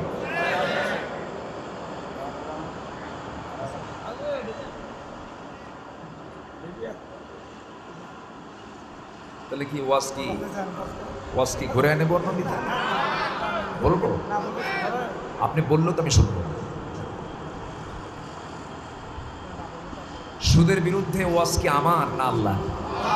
রাগ করলে আপনি আল্লাহর উপরে করেন, আমার উপর করে তো লাভ। হ্যাঁ, সুদের বিরুদ্ধে ওয়াজ কি আমার না আল্লাহ? ওয়াজ করছেন কে? আমি তো শুধু ডেলিভারি দিচ্ছি, আমার তো কোনো ওয়াজ নেই। কেন যে আমাদের উপরে সবাই রেগে যায়, একটা পক্ষ কেন রেগে যায় বুঝি না। সমস্ত আলেম ওলামা যারা কথা বলেন, হক কথা যারা বলেন, তারা কি তাদের বাপের কথা বলেন না আল্লাহর কথা বলেন? তারা কেন খাবে? যদি পছন্দ না হয় তাহলে বলো যে আয়াতটা কেটে দাও, এই আয়াতটা এখান থেকে সরাইয়া দাও। সম্ভব? সম্ভব? সম্ভব। আল্লাহ তাআলা বলছেন আহাল্লাল্লাহুল বাইআ ওয়া হাররামার রিবা, একদম ক্লিয়ার কথা। আহাল্লাল্লাহুল বাইআ ওয়া হাররামার রিবা, একদম ক্লিয়ার কথা। হালাল করেছেন ব্যবসাকে, হারাম করেছেন সুদকে, ক্লিয়ার কথা। সেই সুদ আজ রন্ধ্রে রন্ধ্রে, গ্রামে গঞ্জে, পাড়ায় পাড়ায়, মহল্লায় মহল্লায় সুদ খেতে খেতে নাতিন সুদ পর্যন্ত চক্রাকারে সুদের মোহরা আজকে চলছে।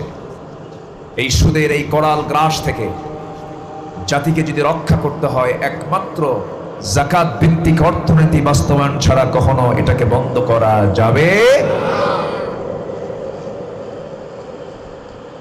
আমার বন্ধুগণ, সুদখোরকে আল্লাহ রাব্বুল আলামিন ধরে নিয়ে জাহান্নামের গর্তের মধ্যে ঢুকায় দিবেন, জিনাকারকে জাহান্নামের গর্তের মধ্যে ঢুকায় দিবেন, মদ্যপায়ীকে জাহান্নামের গর্তের মধ্যে ঢুকায় দিবেন। আরেকটা শ্রেণী হলো, নাম্বার 6 হলো ওই সমস্ত বান্দাগুলোকে জাহান্নামের গর্তের মধ্যে ঢুকানো হবে যে সন্তানগুলো তারা পিতামাতার অবাধ্য ছিল, পিতামাতার খেদমত করে নাই। এমন সন্তানও বুঝি সাতকানিয়াতে নাই। বাপ মাকে ভাত দেয় না, বাপ মার সঙ্গে রূঢ় আচরণ করে, বাপ মাকে মূল্যহীন দেয়, মূল্যহীন করে রাখে, বাপ মাকে সম্মান করে সম্মানজনক কোনো কথা বলে না। এমন সন্তান যারা দুনিয়া থেকে বিদায় নেবে, আল্লাহ রাব্বুল আলামিন তাদেরকে জাহান্নামের গর্তের মধ্যে ঢুকায় দিবেন। আমার রাসূলকে এক সাহাবী প্রশ্ন করলেন, হুজুর গুনাহে কবিরা নিয়ে আমাদের কিছু ওয়াজ করেন। আমার নবীজি বললেন, আলা উনাব্বিউকুম বিআকবারিল কাবাইর, আমি কি তোমাদেরকে কবিরা গুনাহ নিয়ে কিছু কথা বলবো নাকি? সাহাবীরা বললেন, হুজুর আপনি বলুন। আমার রাসূল বললেন, 3টা বড় বড় কবিরা গুনাহ শোনো। আল ইশরাকু বিল্লাহ, আল্লাহর সঙ্গে শিরিক করা। নাম্বার 2 তিনি বললেন উকুকুল ওয়ালিদাইন, পিতামাতার সঙ্গে খারাপ আচরণ করা। নাম্বার 3 হলো কাউলুজ জুর, বেহুদা কথা বলা, বাজে কথা বলা। বাপ মার সঙ্গে নাফরমানি, বাপ মার সঙ্গে রূঢ় আচরণ, বাপ মার সঙ্গে খারাপ আচরণ দিন দিন আমার দেশে কমতেছে না বাড়তেছে। শিক্ষার হারও বাড়লো, বাপ মার সঙ্গে খারাপ আচরণও বাড়লো, মানে শিক্ষার হার বেড়েছে কিন্তু সুশিক্ষার হার কমেছে। শিক্ষার হার বাড়লো কিন্তু নৈতিকতার মান কমে গেল। ইউনিভার্সিটির দিকে তাকান, হাজার হাজার স্টুডেন্ট সেখানে পড়াশোনা করে, শিক্ষকের প্রতি কোনো শ্রদ্ধাবোধ নাই, শিক্ষকের প্রতি কোনো সম্মান শ্রদ্ধা নাই। কিন্তু আপনি মাদ্রাসার দিকে তাকান, মাদ্রাসায় কোনোদিন শুনলাম না আমরা কোনো ছাত্র শিক্ষককে তো মারা দূরের কথা, চোখ রাঙ্গায় কথা বলেছে, এমন রেকর্ড আমরা শুনি নাই। কিন্তু ভার্সিটির দিকে তাকান, ভার্সিটিতে ছাত্র শিক্ষককে মারে না, শিক্ষক ছাত্রকে মারে। ছাত্র শিক্ষককে পিটায় বলে স্যার সোজা হন। কোনো আদব নাই, কোনো আখলাক নাই। শিক্ষকের চোখের সামনে ছাত্র ছাত্রী জোড়ায় জোড়ায় বসে বসে গল্প করে, নারীর উড়ুতে মাথা রেখে, গার্লফ্রেন্ডের উড়ুতে মাথা রেখে বয়ফ্রেন্ড শুয়ে থাকে। প্রেমিক প্রেমিকা কখনো এদেরকে বলা যাবে না, এদেরকে বলা হবে শয়তান। প্রেমিক প্রেমিকা হবে স্বামী স্ত্রী, ঠিক কিনা বলেন? স্বামী স্ত্রী হচ্ছে আসল প্রেমিক প্রেমিকা। আল্লাহু আকবার বলেন। বিয়ের আগে কি প্রেম হয়? বিয়ের আগে প্রেম হলে তাকে প্রেমিক বলবে। বিয়ের আগে কি প্রেম হয় না জেনা হয়? তাকে বলবেন জেনাকার জেনাকারিনী। প্রেমিক প্রেমিকা কি? এটা ভুল শব্দ। বিয়ের আগে প্রেমই তো নাই।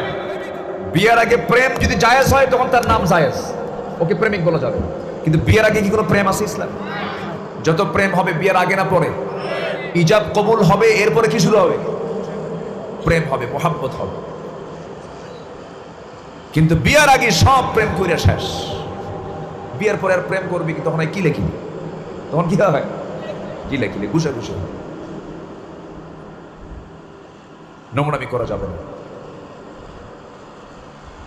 বদমাইশি করা যাবে না। বিয়ের প্রয়োজন হলে বাপ্পাকে বলে ফেলতে হবে। আমার নবীজির বিয়ের বয়স ছিল কত বছরে বলেন তো? রাসূল বিয়ে করেছেন কত বছরে? 25 বছরে। অভাবী মানুষ ছিলেন মুহাম্মদ সাল্লাল্লাহু। অভাব ছিল না তার সংসারে, বাপ নাই মা নাই। তো যে সংসারে বাপ মা না থাকে, সংসারে কিছু থাকে? সব হেরে যায়। জন্মের আগেই বাপ চলে গেছে, জন্মের পরে মা চলে গেছে। চাচার কোলে মানুষ হয়েছেন, চাচার হাতে মানুষ হয়েছে। 25 বছর বয়স হলো, বিয়ের একটা প্রস্তাব আসলো। তাও ছোটখাটো কোনো প্রস্তাব না, মক্কার সবচেয়ে ধনকুবের একজন ধনাঢ্য নারী তাকে বিয়ের প্রস্তাব দিলেন। তিনি একা এটা শুনলেন না, প্রস্তাবটা নিয়ে সোজা গিয়ে বাপ নাই মা নাই গেছেন কার কাছে? চাচার কাছে। যে বিয়ের মুরব্বী নাই, সেই বিয়ের মুরব্বী হলো শয়তান। আসতে কোন কেন? ঠিক কিনা? যে বিয়ের মুরব্বী নাই, সেই বিয়ের মুরব্বীকে। আমার নবীজি চাচার কাছে গিয়ে বললেন, চাচা একটা প্রস্তাব আসছে। কি প্রস্তাব? খুয়াইলিদের কন্যা খাদিজা, সে আমাকে বিয়ের প্রস্তাব দিয়েছে, কি করা যায়? আপনি যা বলবেন তাই হবে। আমার নবীজির পজিটিভও নাই, নেগেটিভও নাই, কোনো মন্তব্যই নাই। আপনি যা বলবেন তাই হবে। আবু তালেব বললেন, ভাতিজা মুহাম্মদ, আমার জানা মতে এই মক্কা নগরে চারিত্রিক সৌন্দর্যে, দৈহিক সৌন্দর্যে, বংশগত সৌন্দর্যে, সব দিক থেকে আমার কাছে মনে হচ্ছে খাদিজার মতো সেকেন্ড কোনো ওমেন, সেকেন্ড কোনো নারী এই মক্কাতেই নেই। আমার মনে হয় তুমি এই প্রস্তাবকে সমর্থন করতে পারো। চাচা আপনি যদি সমর্থন করতে বলেন, আমি সমর্থন করতে পারি। সুবহানাল্লাহ বলবেন না? এখনকার ছেলে মেয়েরা কি এগুলো কোনো অপশন রাখে? সব অপশন ও আগে ফিল আপ করে, ফিল আপ কইরা বিয়ে শাদিও কমপ্লিট। বিয়ের পরের দিন বাপকে ফোন দিয়ে বলে, আব্বু আসসালামু আলাইকুম। আব্বু রাগ করো না, আমি না গতকালকে বিয়ে করে নিয়েছি। কত বড় হারামজাদা। আসলে এরকম আসলে এগুলো করা যাবে না। এগুলো খারাপ কাজে, নোংরামি কাজে।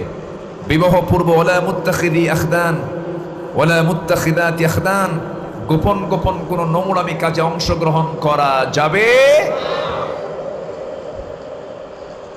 আমার বন্ধুগণ, তাহলে আমরা আজকে শিখে নিলাম সূরা মারিয়ামের 59 নম্বর আয়াতের যে প্রেক্ষাপট, সেটা হলো জাহান্নাম থেকে বাঁচতে যদি আমরা চাই, নামাজকে আমরা ছাড়বো না। নাম্বার 2, মন যা চাই তা আমি করবো না। কে যা চান? আল্লাহ যা চান তাই আমরা করব। জেনার কাছে যাব না, মদ্যপানের কাছে যাব না, সুদখোরের সঙ্গে সুদের কোনো কারবারে যাব না। এরপরে পিতামাতার সঙ্গে খারাপ আচরণ করব না।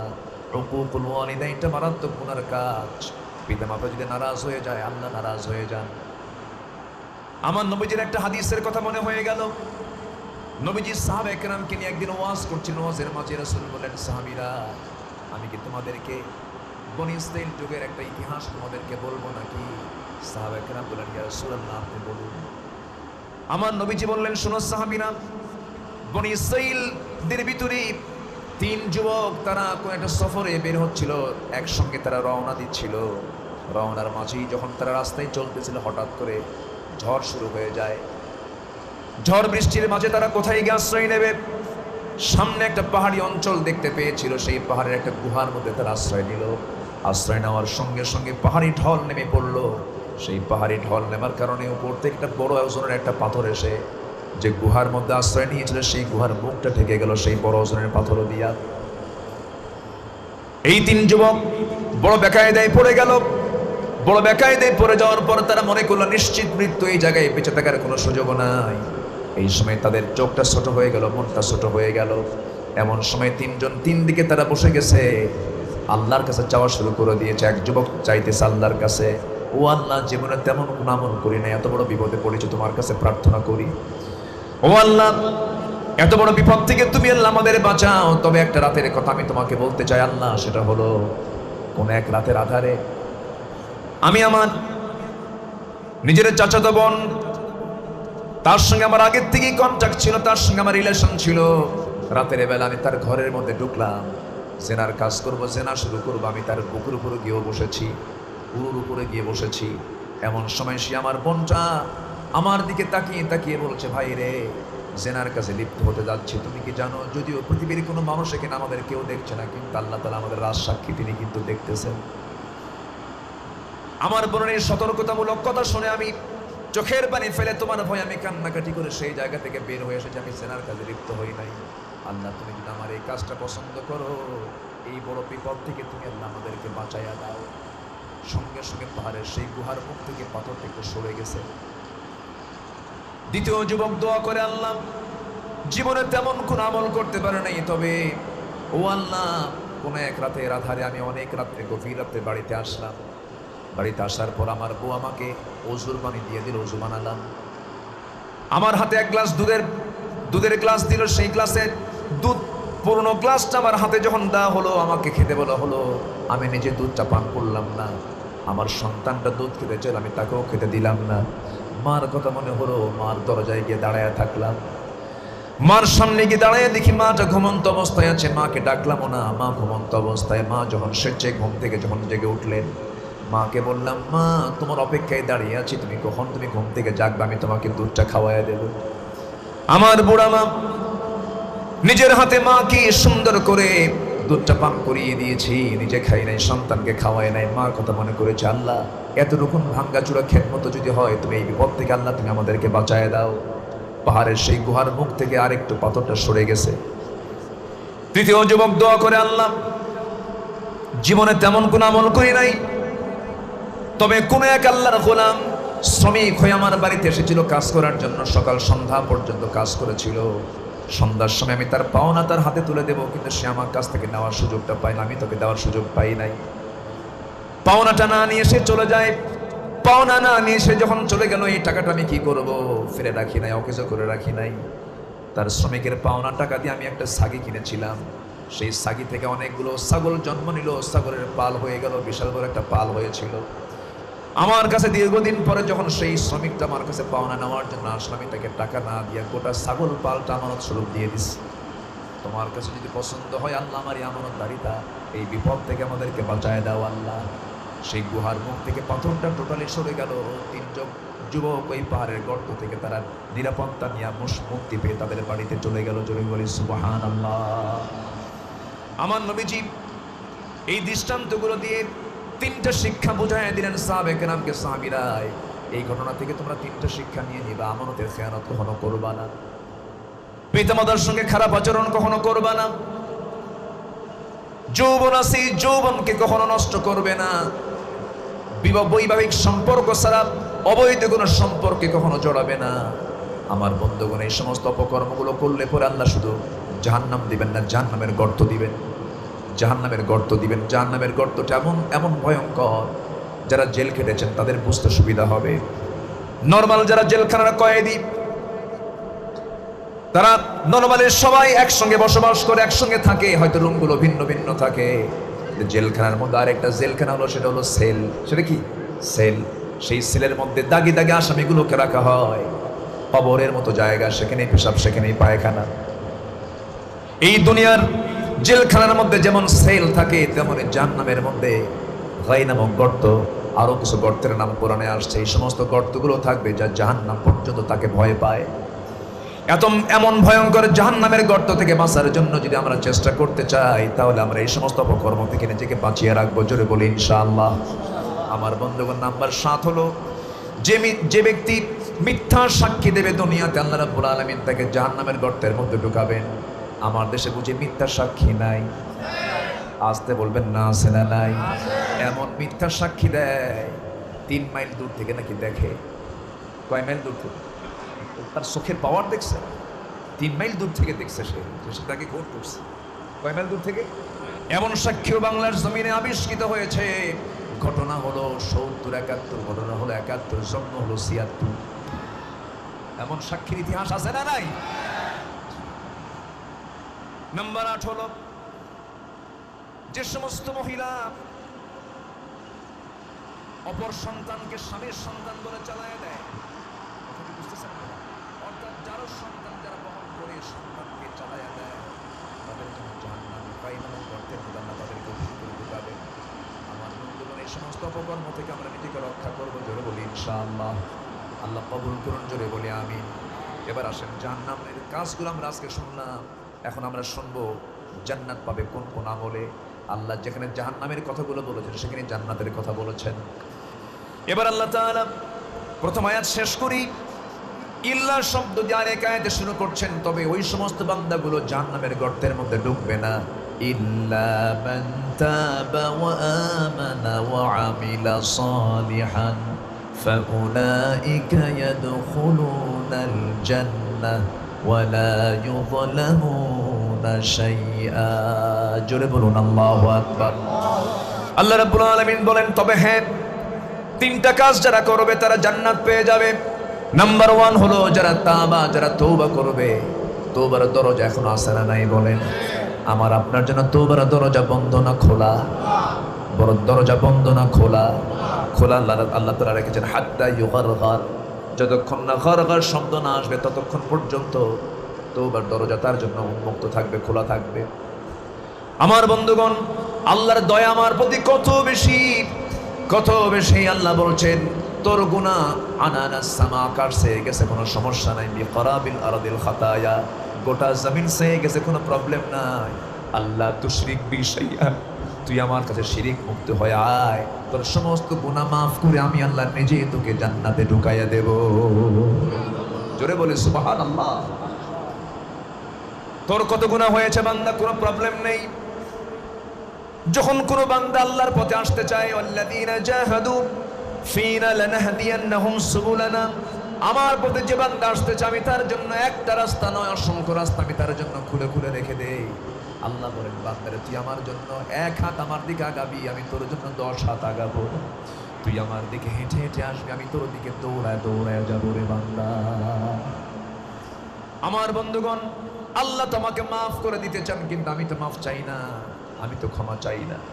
আমার বন্ধুগণ, সাহাবায়ে কেরাম নামাজের মধ্যে কি মজা পেয়েছেন। নামাজের মধ্যেই তারা আল্লাহর সঙ্গে কথা বলে নিয়েছেন, নামাজের মধ্যেই তারা তৃপ্তি পেয়েছেন, চরম তৃপ্তি পেয়েছেন নামাজের ভিতরে। নামাজের মধ্যে আমরা স্বাদ পাওয়ার চেষ্টা করব। 2 সাহাবীর কথা মনে হয়ে গেল আমার। জাতুর রিকায়েব, আমার নবীজি 2 জন সাহাবীকে, আব্বাদ এবং আম্মার রাদিয়াল্লাহু আনহুমা, 2 জন সাহাবীকে দায়িত্ব দিয়ে বললেন, আব্বাদ এবং আম্মার তোমরা তাঁবুটা পাহারা দাও, আমি ঘুমিয়ে গেলাম। শত্রুর গতিবিধি লক্ষ্য করো। সাইয়েদনা আম্মার বলছেন, ভাই আব্বাদ, চোখে প্রচন্ড ঘুম আসছে, আমি একটু ঘুমাইতে গেলাম, তুমি দাঁড়ায় দাঁড়ায় পাহারা দাও। সাইয়েদনা আব্বাদ তিনি পাহারায় দাঁড়িয়ে থাকলেন। যখন দেখলেন অন্ধকার রাত, কোন শত্রুর চেহারা দেখতে পেলেন না, ওযু বানালেন, মনে মনে চিন্তা করেন খামাখা দাঁড়ায় থেকে লাভ কি, তাহাজ্জুদের সময় হয়ে গেছে, নামাজে দাঁড়ায়। নামাজ শুরু করেছেন, প্রথম রাকাতটা পড়েছেন, হঠাৎ করে শত্রু তাকে টার্গেট করেছে, শত্রু তাকে তাক করে ফেলেছে। দূর থেকে একটা তীর মেরেছে তাকে লক্ষ্য করে, ডান পায়ে তীর লেগেছে। ডান পায়ে তীর লাগার সঙ্গে সঙ্গে নামাজ তিনি ছাড়লেন না, ওই অবস্থায় রুকু করলেন, সেজদা দিলেন, আবার তিনি উঠে দাঁড়ালেন। দ্বিতীয় রাকাতে নামাজ পড়ছিলেন সাইয়েদনা আব্বাস রাদিয়াল্লাহু তাআলা আনহু। দ্বিতীয় রাকাতে নামাজ যখন পড়ছিলেন, আরেকটা তীর যখন শত্রুপক্ষ থেকে চলে এসেছে, তাকে লক্ষ্য করে তীর মেরেছে, সেই তীরটা বাম পায়ে লেগেছে। দুই পায়ে তীর বিদ্ধ হয়ে আছে, কিন্তু চুল পরিমাণ মুখ থেকে কোনো আওয়াজ বের হয় নাই, কান্নাকাটির আওয়াজ বের হয় নাই। নামাজে তিনি আদায় করছেন, নামাজ তিনি দাঁড়ায় দাঁড়ায় পড়ছেন। কিন্তু তীর ঢোকার সঙ্গে সঙ্গে ফিঙ্কি দিয়ে রক্ত করে যখন পড়তেছিল, ঘুমন্ত সাহাবী আম্মার তিনি ঘুম থেকে জায়গা পেয়ে বলছেন, ও আব্বা তুমি কি করো, শত্রু তোমাকে অ্যাটাক করে ফেলেছে। তবুও তিনি নামাজ ছাড়তেছেন না। ওই অবস্থায় তিনি রুকু করলেন, সেজদা দিলেন, তাশাহুদ পড়লেন, দোয়া মাসুরা পড়লেন, সব কিছু দোয়া পড়ে সালামটা ফিরলেন। সালাম ফিরিয়ে বলছেন, ভাই আব্বা, ভাই আম্মার, তুমি আমাকে সতর্ক করছো, কিন্তু আমি আগের থেকেই জানি শত্রু আমাকে টার্গেট করে ফেলেছে, শত্রু আমাকে লক্ষ্য করে তীর মেরেছে, ডান পায়ে তীর মেরেছে, বাম পায়ে তীর মেরেছে, নামাজ ছাড়তেছি না। এর কারণটা হলো, ভাই আম্মার রে, নামাজের মধ্যে যে মজা পাচ্ছিলাম, আমার মন বলছিল আরেকটা তীর যদি আমার বক্ষ ভেদ করে দিত, এই মজাদার এই তৃপ্তির নামাজ আমি তাও ছেড়ে দিতাম না। জোরে বলি সুবহানাল্লাহ, আরো জোরে বলি সুবহানাল্লাহ। ইবাদতের মধ্যে স্বাদ পেতে হবে, মজা পেতে হবে। নামাজ আদায় করতে নিয়ে যদি মনে হয় ইমাম সাহেবের তেলাওয়াতটা অনেক লম্বা হয়ে গেছে, কখন শেষ হবে, কখন শেষ হবে, ভাবতে হবে শয়তান আপনাকে ওয়াসওয়াসায় ফেলে দিয়েছে, আপনি নামাজের মধ্যে মজা পাচ্ছেন না। ভাবতে হবে আপনি ইমানটা দুর্বল হয়ে গেছে। যদি মাহফিলে বসে বসে যদি আপনি মনে করেন ওয়াজ কখন শেষ হবে, ওয়াজ কখন শেষ হবে, কখন বাড়ি যাব, কখন বাড়ি যাব, যদি আপনার কাছে বিরক্ত মনে হয়, আল্লাহর কালামের কথাগুলো যদি আপনার কাছে কষ্টকর মনে হয়, ভাবতে হবে ওয়াসওয়াসা দেওয়ার জন্য শয়তান আছে না নাই। আমার বন্ধুগণ, আমার ভাইয়েরা, সর্বক্ষণ তো শয়তান লেগেই থাকে। এই যে বাড়িতে চলে যাব, ঘুমিয়ে পড়বো, বিছানায় যখন শুয়ে পড়বো, শয়তান তো ডিউটিও শুরু করে দেবে। ঠিক ফজরের একটু আগ দিয়ে, সহিহ হাদিসে এসেছে, একটু ফজরের একটু আগ দিয়ে যখন আজান দেবে মুয়াজ্জিন, সেই সময় শয়তান প্রত্যেক বান্দার শিওরে চলে আসে। শিওরে এসে তিনটা গিট দিয়ে দেয়। কয়টা গিট দেয়? তিনটা গিট দিয়ে দেয়। তিনটা গিট দিয়ে দিয়ে সে চলে যায়। রাসূল বলছেন, সাহাবীরা, সেই তিনটা গিট যদি তোমরা ছুটাতে চাও, তিনটা আমল তোমাকে তৎক্ষণাৎ করতে হবে। সেই তিনটা গিট, সেই তিনটা গিরা যদি তুমি ছুটাতে চাও, তিনটা কাজ তোমাকে করতে হবে। এক নাম্বার হলো, তোমার সেই তিনটা গিট ছুটানোর জন্য এক নাম্বার কাজ হলো, তুমি সঙ্গে সঙ্গে যখন আজান শুনবে, বিছনা থেকে তোমার পিঠটা তুমি সরায়া নিবা, একটা গিট ছুটে গেল। নাম্বার 2 হলো, সুন্দর করে উত্তম ভাবে নামাজের প্রস্তুতির জন্য সুন্দর করে তুমি ওযু বানায় নিবা। নামাজে দাঁড়ায় যাবার আগে সুন্দর করে নামাজের প্রস্তুতি নেবার জন্য সুন্দর করে ওযু বানাবে। 2 নম্বরে গিট ছুটে যাবে।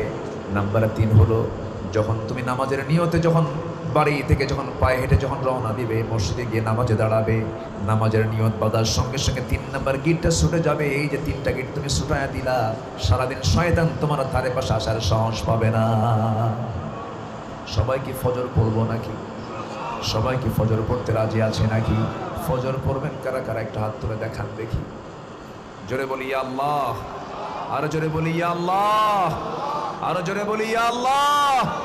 আমাদেরকে ফজর, জোহর, আসর, মাগরিব, ইশা 5 ওয়াক্ত সালাত আদায় করা তৌফিক তুমি আল্লাহ দিয়া দাও। জোরে বলি আমিন, আরো জোরে আমিন। আজকে যদি আমরা সালেহদের কাতারে যেটা থাকতাম, আমলে সালেহের অনুকূলে জীবনটা করতাম, গোটা পৃথিবীর নেতৃত্ব আজকে মুসলমানদের হাতেই থাকতো, ঠিক কি না? কিন্তু আজকে তো আমরা নেক আমলে নাই, বদ আমলের সাগরে আমরা হাবুডুবু খাচ্ছি। আল্লাহ নিজে ওয়াদা করছেন, وَلَقَدْ كَتَبْنَا فِي الزَّبُورِ مِنْ بَعْدِ الذِّكْرِ أَنَّ الْأَرْضَ يَرِثُهَا عِبَادِيَ الصَّالِحُونَ। সূরা আম্বিয়া 105 নম্বর আয়াত আল্লাহ রাব্বুল আলামিন বলেন, যে সমস্ত বান্দাগুলো নেক আমল করবে, ওই সমস্ত নেক আমল বান্দাদের জন্য আমি আল্লাহ দুনিয়ার উত্তরাধিকারী বানায়া দিয়েছি। জোরে কোন সুবহানাল্লাহ। ভালো আমল আমরা করব। আল্লাহ বলছেন, বান্দারে জাহান্নামের গর্ত থেকে তুমি যদি বাঁচতে চাও, ইল্লা মান তাবা, 1 নম্বর কাজ হলো যারা তওবা করবে, যারা ফিরে আসবে আমার পথে, আমি তাকে মাফ করে দেব। সন্তান বারবার দুষ্টামি করে, সন্তান বারবার দুষ্টামি করে, শয়তানি করে, খারাপ কাজে লিপ্ত হয়ে যায়। সন্তানটা দুষ্টামি করছে বারবার, কিন্তু সন্তান যদি একটা বার এসে যদি বাবার কাছে এসে বলে, মার কাছে এসে বলে, বাবা ভুল করেছে, আজকে থেকে আর কোনো দুষ্টামি করবো না, ভুল করবো না, বাপ যেমন খুশি হয়ে যায়, সেই বাবার খুশির চাইতে হাজার হাজার নয়, কোটি কোটি গুণ নয়, অসংখ্য গুণে আমার আল্লাহ সেই বান্দার উপরে খুশি হয়ে যান। জোরে কোন সুবহানাল্লাহ। আমরা মাফ চাইবো কার কাছে? আসতে বলবেন না, কার কাছে? আসেন দোয়া করে দিন। অনেক রাত হয়েছে, কিছু লোক মনে হয় উঠে যাচ্ছেন, তাই না? অনেক রাত হয়েছে, কষ্ট পাচ্ছেন না তো আপনারা? বলি আলহামদুলিল্লাহ, আরো জোরে বলি আলহামদুলিল্লাহ। আমি তো লোক পাইছিলাম কম, কিন্তু লোক তো আরো দেখি বেড়ে গেছে না? আলহামদুলিল্লাহ। আল্লাহ তুমি মাহফিলকে কবুল করো, জোরে বলি আল্লাহুম্মা আমিন। আমরা কতক্ষণ থাকি মান? ফজর লত্তি না, আর কিছুক্ষণ। আপনাদের ভাষা আমি বলতে পারি না, কিন্তু বুঝি, বেশি করে বুঝি হলো যেটা গালি দেন সেই বুঝটা বুঝি। খুব ভালো, আলহামদুলিল্লাহ। আপনাদের ভাষার মধ্যে একটা সংক্ষিপ্ত ভাব আছে, শর্টে আপনারা কথা বলেন, তাই না? শর্টে কথা বলেন, যেটা অন্য এলাকার মানুষ অনেক সময় লাগে। আপনারা অন্য এলাকার মানুষের লাগে 2 মিনিট, আপনার লাগে 1 মিনিট। সংক্ষিপ্ত ভাষা, বলি আলহামদুলিল্লাহ। এটা হচ্ছে চট্টগ্রামের ভাষার বৈশিষ্ট্য।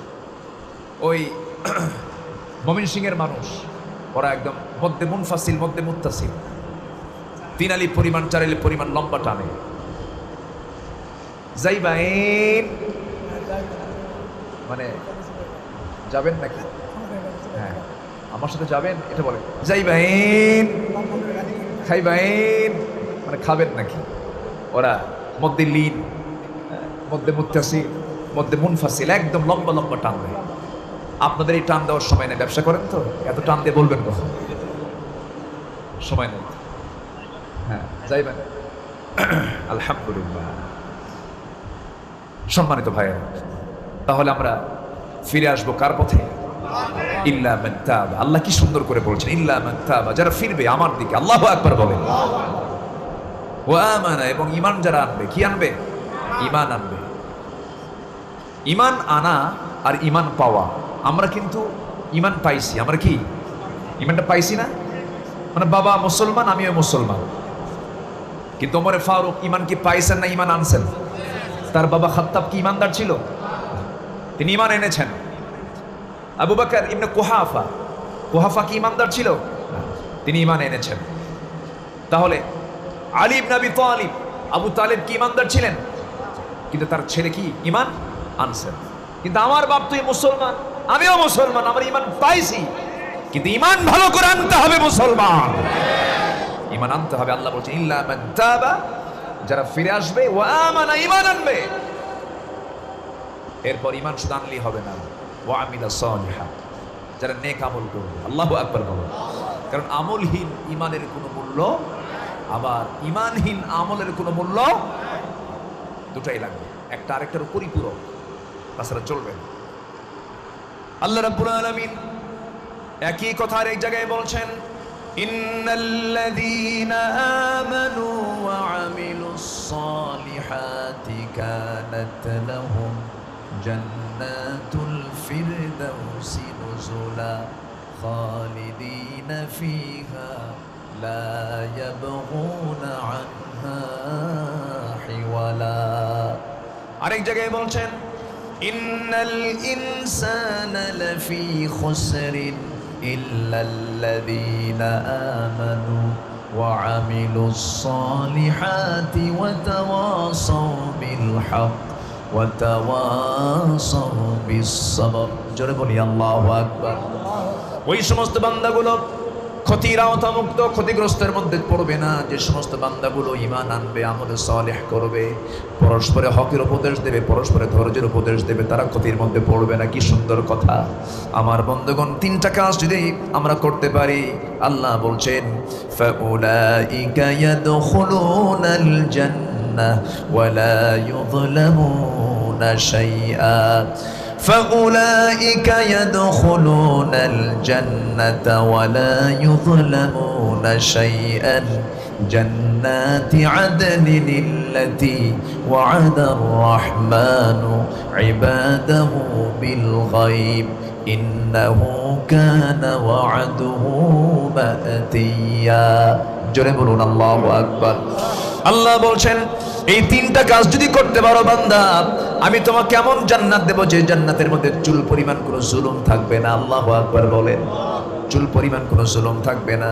লা ইয়াসমাউনা ফিহা লাগওয়ান ইল্লা সালামা, সেখানে অপ্রয়োজনীয় আজেবাজে কোনো শব্দ তুমি শুনতে পাবে না। যে শব্দ তোমাকে কষ্ট দেবে, যে আওয়াজ তোমাকে কষ্ট দেবে, এমন কোন আওয়াজ তোমার কানে আসবে না, বরং যে সেখানে শুধু শান্তি আর শান্তি পাবে। ওয়ালাহুম রিজকুহুম ফিহা বুকরাতাও ওয়া আশিয়া তিলকাল জান্নাতুল্লাতী নুরিথু মিন ইবাদিনা মান কানা তাকিয়া। জোরে বলুন আল্লাহু আকবার।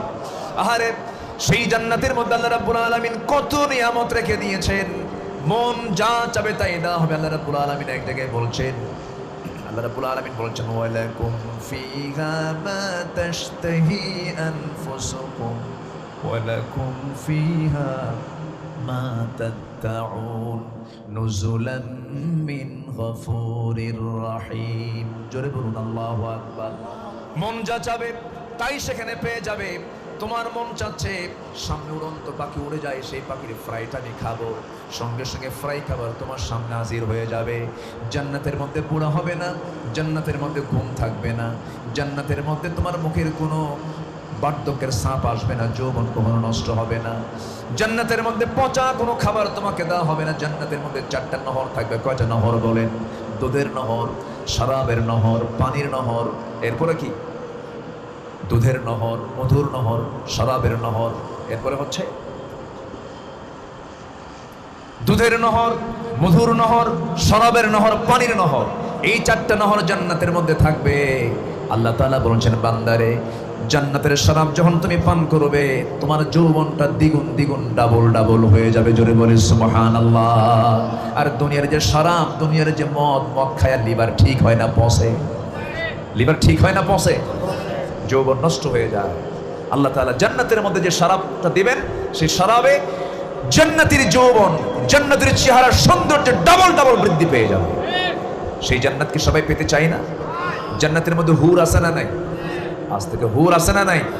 এই যুবকরা হুর নিবা না? সবাই কি জান্নাতের হুর নিবেন না? আপনারা হুর নিবেন না?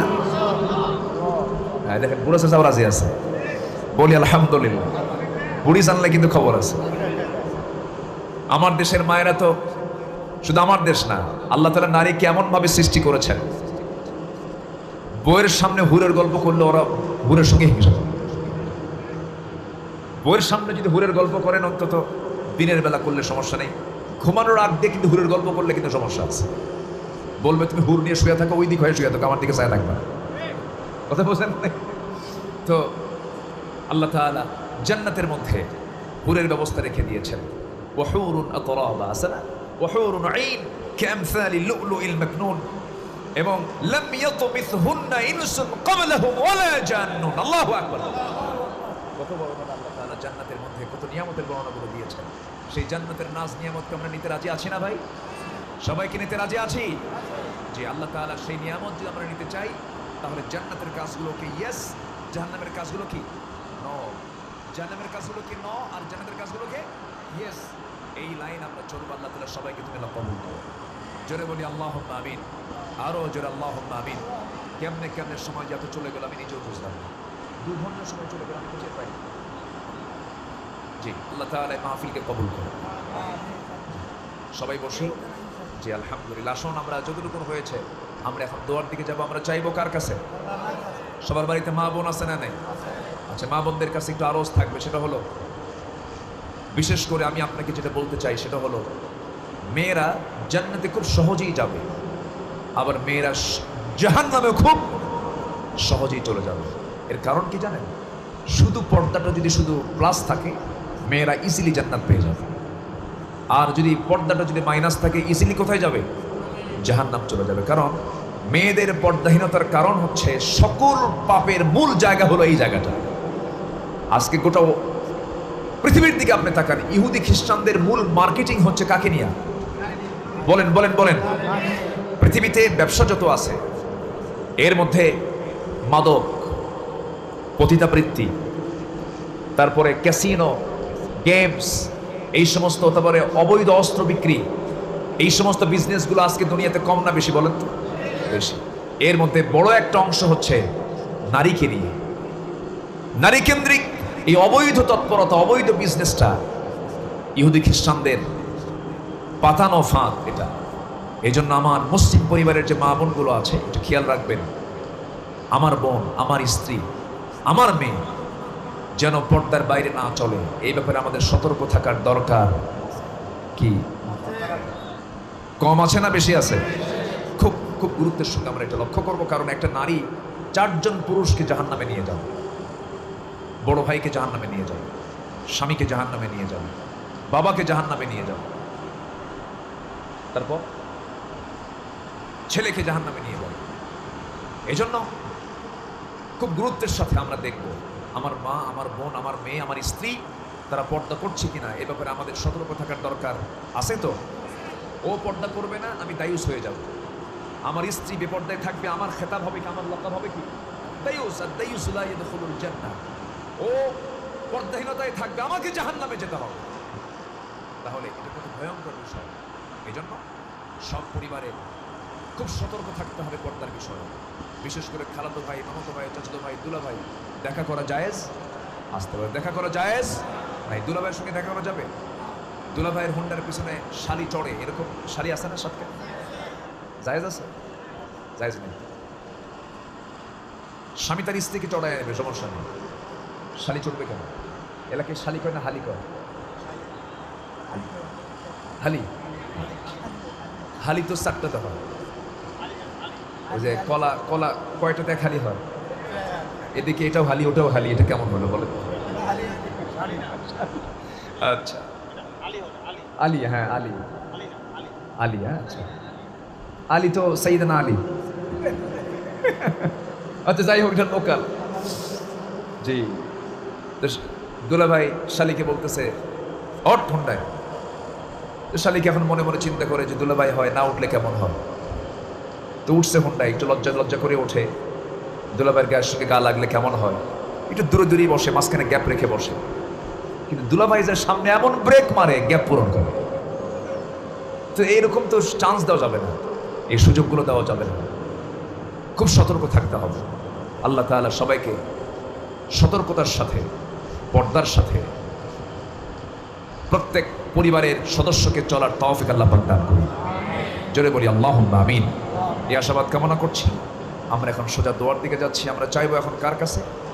আল্লাহর কাছে। সবাই নামাজের মতো করে একটু বসে আল্লাহর কাছে চাই, আল্লাহ যেন আমাদের সকলের গুনাহগুলোকে মাফ করে দেন। আমি খুবই হতাশ হয়ে গিয়েছিলাম যে লোকজন কোথায়, কিন্তু আপনারা যে এইরকম সালাদ তা তো বুঝি নাই। এলাকায় মনে হয় বেশি রাতি লোক বেশি হয় নাকি? অনেক দূর থেকে মাহফিল আসছেন। জি আলহামদুলিল্লাহ। আমি সবার কাছে দোয়া চাই, সবাইকে আমার জন্য দোয়া করবেন। আমিও দোয়া করি সবার জন্য। আসুন আমরা আল্লাহর কাছে যাবো, আল্লাহর কাছে প্রার্থনা করি।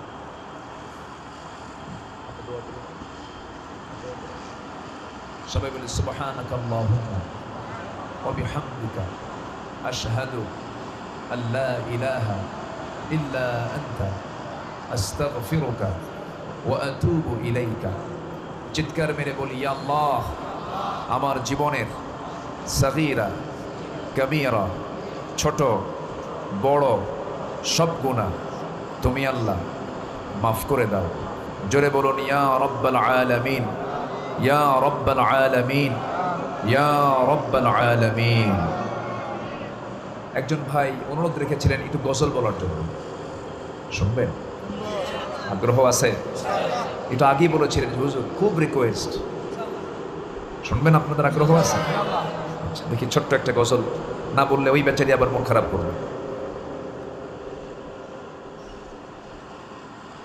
এটা এই লেখাটা হচ্ছে মরহুম মকবুল মতিউর রহমান মল্লিক রাহিমাহুল্লাহ, ওনার সুর এবং ওনারই গীত, ওনার লেখা। আমাদের জীবনের সকল জায়গায় সবচেয়ে বড় প্রয়োজন হলো ধৈর্যের। কিসের প্রয়োজন? দল বলতে ধৈর্য। ধৈর্য ধারণ করার শক্তি দাও গো মেহেরবান আমায়, দাও গো মেহেরবান। ধৈর্য ধারণ করার শক্তি দাও গো মেহেরবান আমায়, দাও গো মেহেরবান। বুকের ভেতর ব্যথার নদী বইছে অবিরাম, বইছে বইছে অবিরাম। ধৈর্য ধারণ করার শক্তি দাও গো মেহেরবান আমায়, দাও গো মেহেরবান।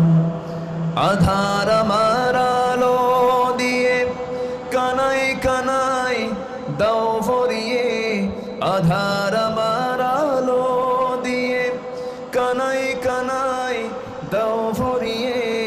অন্তর জোড়ে দাও গো প্রভু, অন্তর জোড়ে দাও গো প্রভু।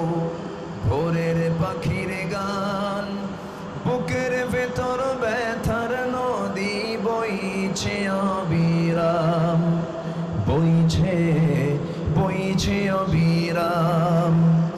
ফাগুন কেড়ে নেয়া চতর আষাঢ় করে দাও, গাছে গাছালির শীতল ছায়ায় জীবন ভরে দাও আমার, জীবন ভরে দাও।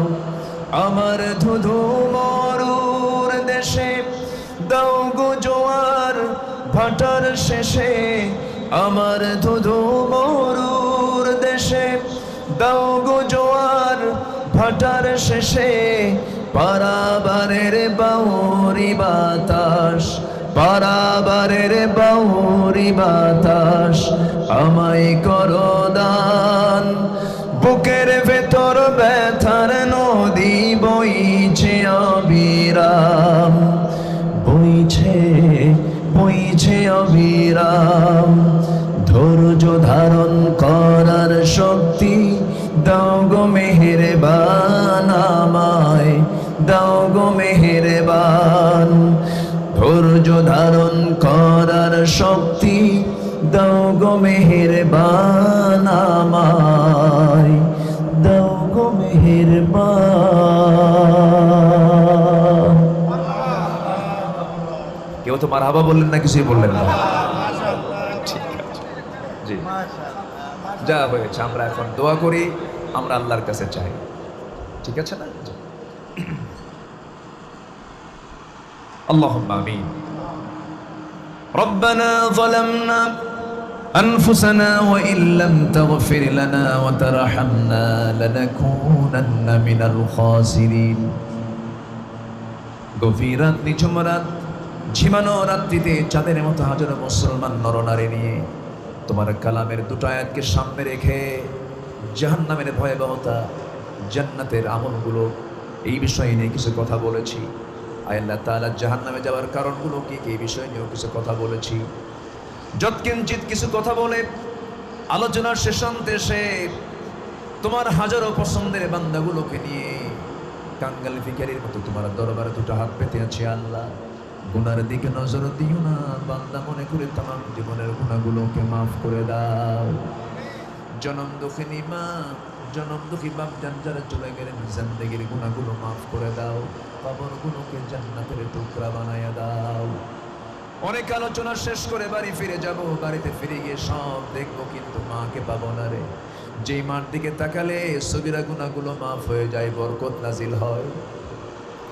ও আল্লাহ, সেই বরকতি মা, রহমতি মা যারা বিদায় নিলেন, জিন্দেগির গুনাহগুলো মাফ করে দাও, কবরগুলোকে তুমি আল্লাহ জান্নাতের টুকরা বানায়া দাও। আব্বা আম্মার জন্য কি দোয়া তাও শিখিয়ে দিয়েছো, হাতটা একটু উঁচু করে, চক্ষুটা বন্ধ করে আল্লাহ সেখানে দোয়া পড়ে আওয়াজ দিয়ে আমার সঙ্গে সবাই ঠোঁট মিলিয়ে বলুন, রব্বিরহামহুমা কামা রব্বায়ানি সগীরা, রব্বিরহামহুমা কামা রব্বায়ানি সগীরা, রব্বিরহামহুমা কামা রব্বায়ানি সগীরা। ও আল্লাহ, বিশেষ করে মাহফিলের আয়োজন করলেন যারা, কষ্ট করে আসলেন যারা, বিনিময়ে কিয়ামতের কঠিন দিন যেদিন কেউ কাউকে চিনবে না, এমনকি মা পর্যন্ত সন্তানকে অস্বীকার করে বসবে, সেই কঠিন মুসিবতের দিনে মাহফিল সবার জন্য নাজাতের মাধ্যম বানায় দিও আল্লাহ। তোমার বান্দাগুলোকে নিয়ে এমন সময় হাত তুলেছি, মুসলমানদের পায়ের তলায় মাটি না, মার খেতে খেতে শেষ হয়ে গেল। তোমার নাম দেওয়া বাইতুল আকসা আজকে ইহুদির অবরুদ্ধ করে রেখেছে। মেহেরবানি করে তোমার বাইতুল আকসা তুমি আল্লাহ মুসলমানদের হাতে তুলে দাও। একজন সালাউদ্দিন আইয়ুবী পাঠায়া দাও। 180 কোটি মুসলমানের জন্য তুমি আল্লাহ একটা অবর পাঠায়া দাও। ও আল্লাহ, মুসলমানদের রক্ত নিয়ে আজকে হোলি খেলা হচ্ছে। মেহেরবানি করে এই ক্রান্তি লগ্নে মুসলমানদেরকে একটা প্ল্যাটফর্মে আসার তৌফিক তুমি আল্লাহ দিয়া দাও। আলেমদের মাঝে ঐক্য তুমি আল্লাহ পয়দা করে দাও, মোহাব্বত পয়দা করে দাও। আয় আল্লাহ তাআলা, দুনিয়া থেকে কোন দিন বিদায় নেব জানি না রে আল্লাহ, ডান হাতে আমলনামা না আসা পর্যন্ত মরণ দিও না। আল্লাহুম্মা হাসিবনি হিসাবান ইয়াসিরা ইয়া মুকাল্লিবাল কুলুব ثبت قلبي على دينك. لا تدع لنا ذنبا إلا غفرته ولا هما إلا فرجته ولا دينا إلا قضيته ولا مريضا إلا شفيته ولا مجاهدا في سبيلك إلا نصرته ولا حاجة من حوائج الدنيا والآخرة. الله تعالى কোন দিন মরবো জানি না রে, মালাকুল মউত কোন দিন তোর গোড়ায় আসবে, টেনে হেঁচড়ে আমার জানটা কবজ করে নিয়ে চলে যাবে। নিতর দেহ পড়ে থাকবে, আমাকে কেউ আর ডাকবে না। মোরা লাশ ঘর থেকে বের করে কবর পর্যন্ত টেনে নিয়ে চলে যাবে। মাথার চুলে কত শ্যাম্পু দিয়েছি, তেল দিয়েছি রে, মারা যাওয়ার সঙ্গে সঙ্গে 24 ঘন্টা যাবে না, মাথার চুলগুলো খসে খসে পড়বে। এই চামড়ায় কত তেল দিলাম, কত সাবান দিলাম, কত যত্ন নিলাম, মারা যাওয়ার সঙ্গে সঙ্গে 3 দিন যাবে না, চামড়াগুলো গলে গলে পোকার পেটের খাবার হয়ে যাবে। মাত্র 7টা দিন পেটের নারী বুড়ি সব চোখ মুখ কান নাক বের হওয়া শুরু হয়ে যাবে, কিম্ভূত কিমাকার চেহারা হয়ে যাবে রে। ও আল্লাহ, মাত্র 3টা মাস পরে যদি কবর খনন করা হয়, কয়েকটা হাড় ছাড়া কিচ্ছু খুঁজে পাওয়া যাবে না। আল্লাহ, তোমার কাছে ফরিয়াদ করি, তোমার পছন্দের বান্দা না হওয়া পর্যন্ত মরণ দিবা না। আল্লাহ, আমাদের পাখিটাকে আমরা হারিয়েছি, কবরটাকে জান্নাতের টুকরা বানাইয়া দাও। আল্লাহ, তোমার জমিনে দিন কায়েম করতে গিয়ে যারা জীবন দিল, রক্ত দিল, অঙ্গহানি হলো, আল্লাহ তুমি তাদের প্রাপ্ত পুরস্কার তুমি আল্লাহ তাদের হাতে বুঝাইয়া দিবা। আল্লাহ, আল্লাহ তাআলা, আল্লাহ তোমার কাছে একটাই কামনা, এই জমিনটা তোমার করণের জন্য তুমি আল্লাহ দয়া করে কবুল আর মঞ্জুর করে নাও। সাতকানিয়ার প্রত্যেকটা ঘরকে ইসলামের দুর্গ বানাইয়া দাও। ঘরে ঘরে খালিদ বিন ওয়ালিদ পয়দা করে দাও, আব্দুল্লাহ বিন রাওহা পয়দা করে দাও, আয়েশা খাদিজা সুমাইয়ার মতো মা পয়দা করে দাও, খাওলা বিন তাজরের মতো আয় আল্লাহ তার উম্মে ইমানের মতো মুজাহিদা পয়দা করে দাও। আয় আল্লাহ তাআলা, মরণ যে কোন দিন হবে কেউ তো জানি না, আসার তো সিরিয়াল ছিল, যাওয়ার তো কোনো সিরিয়াল নাই।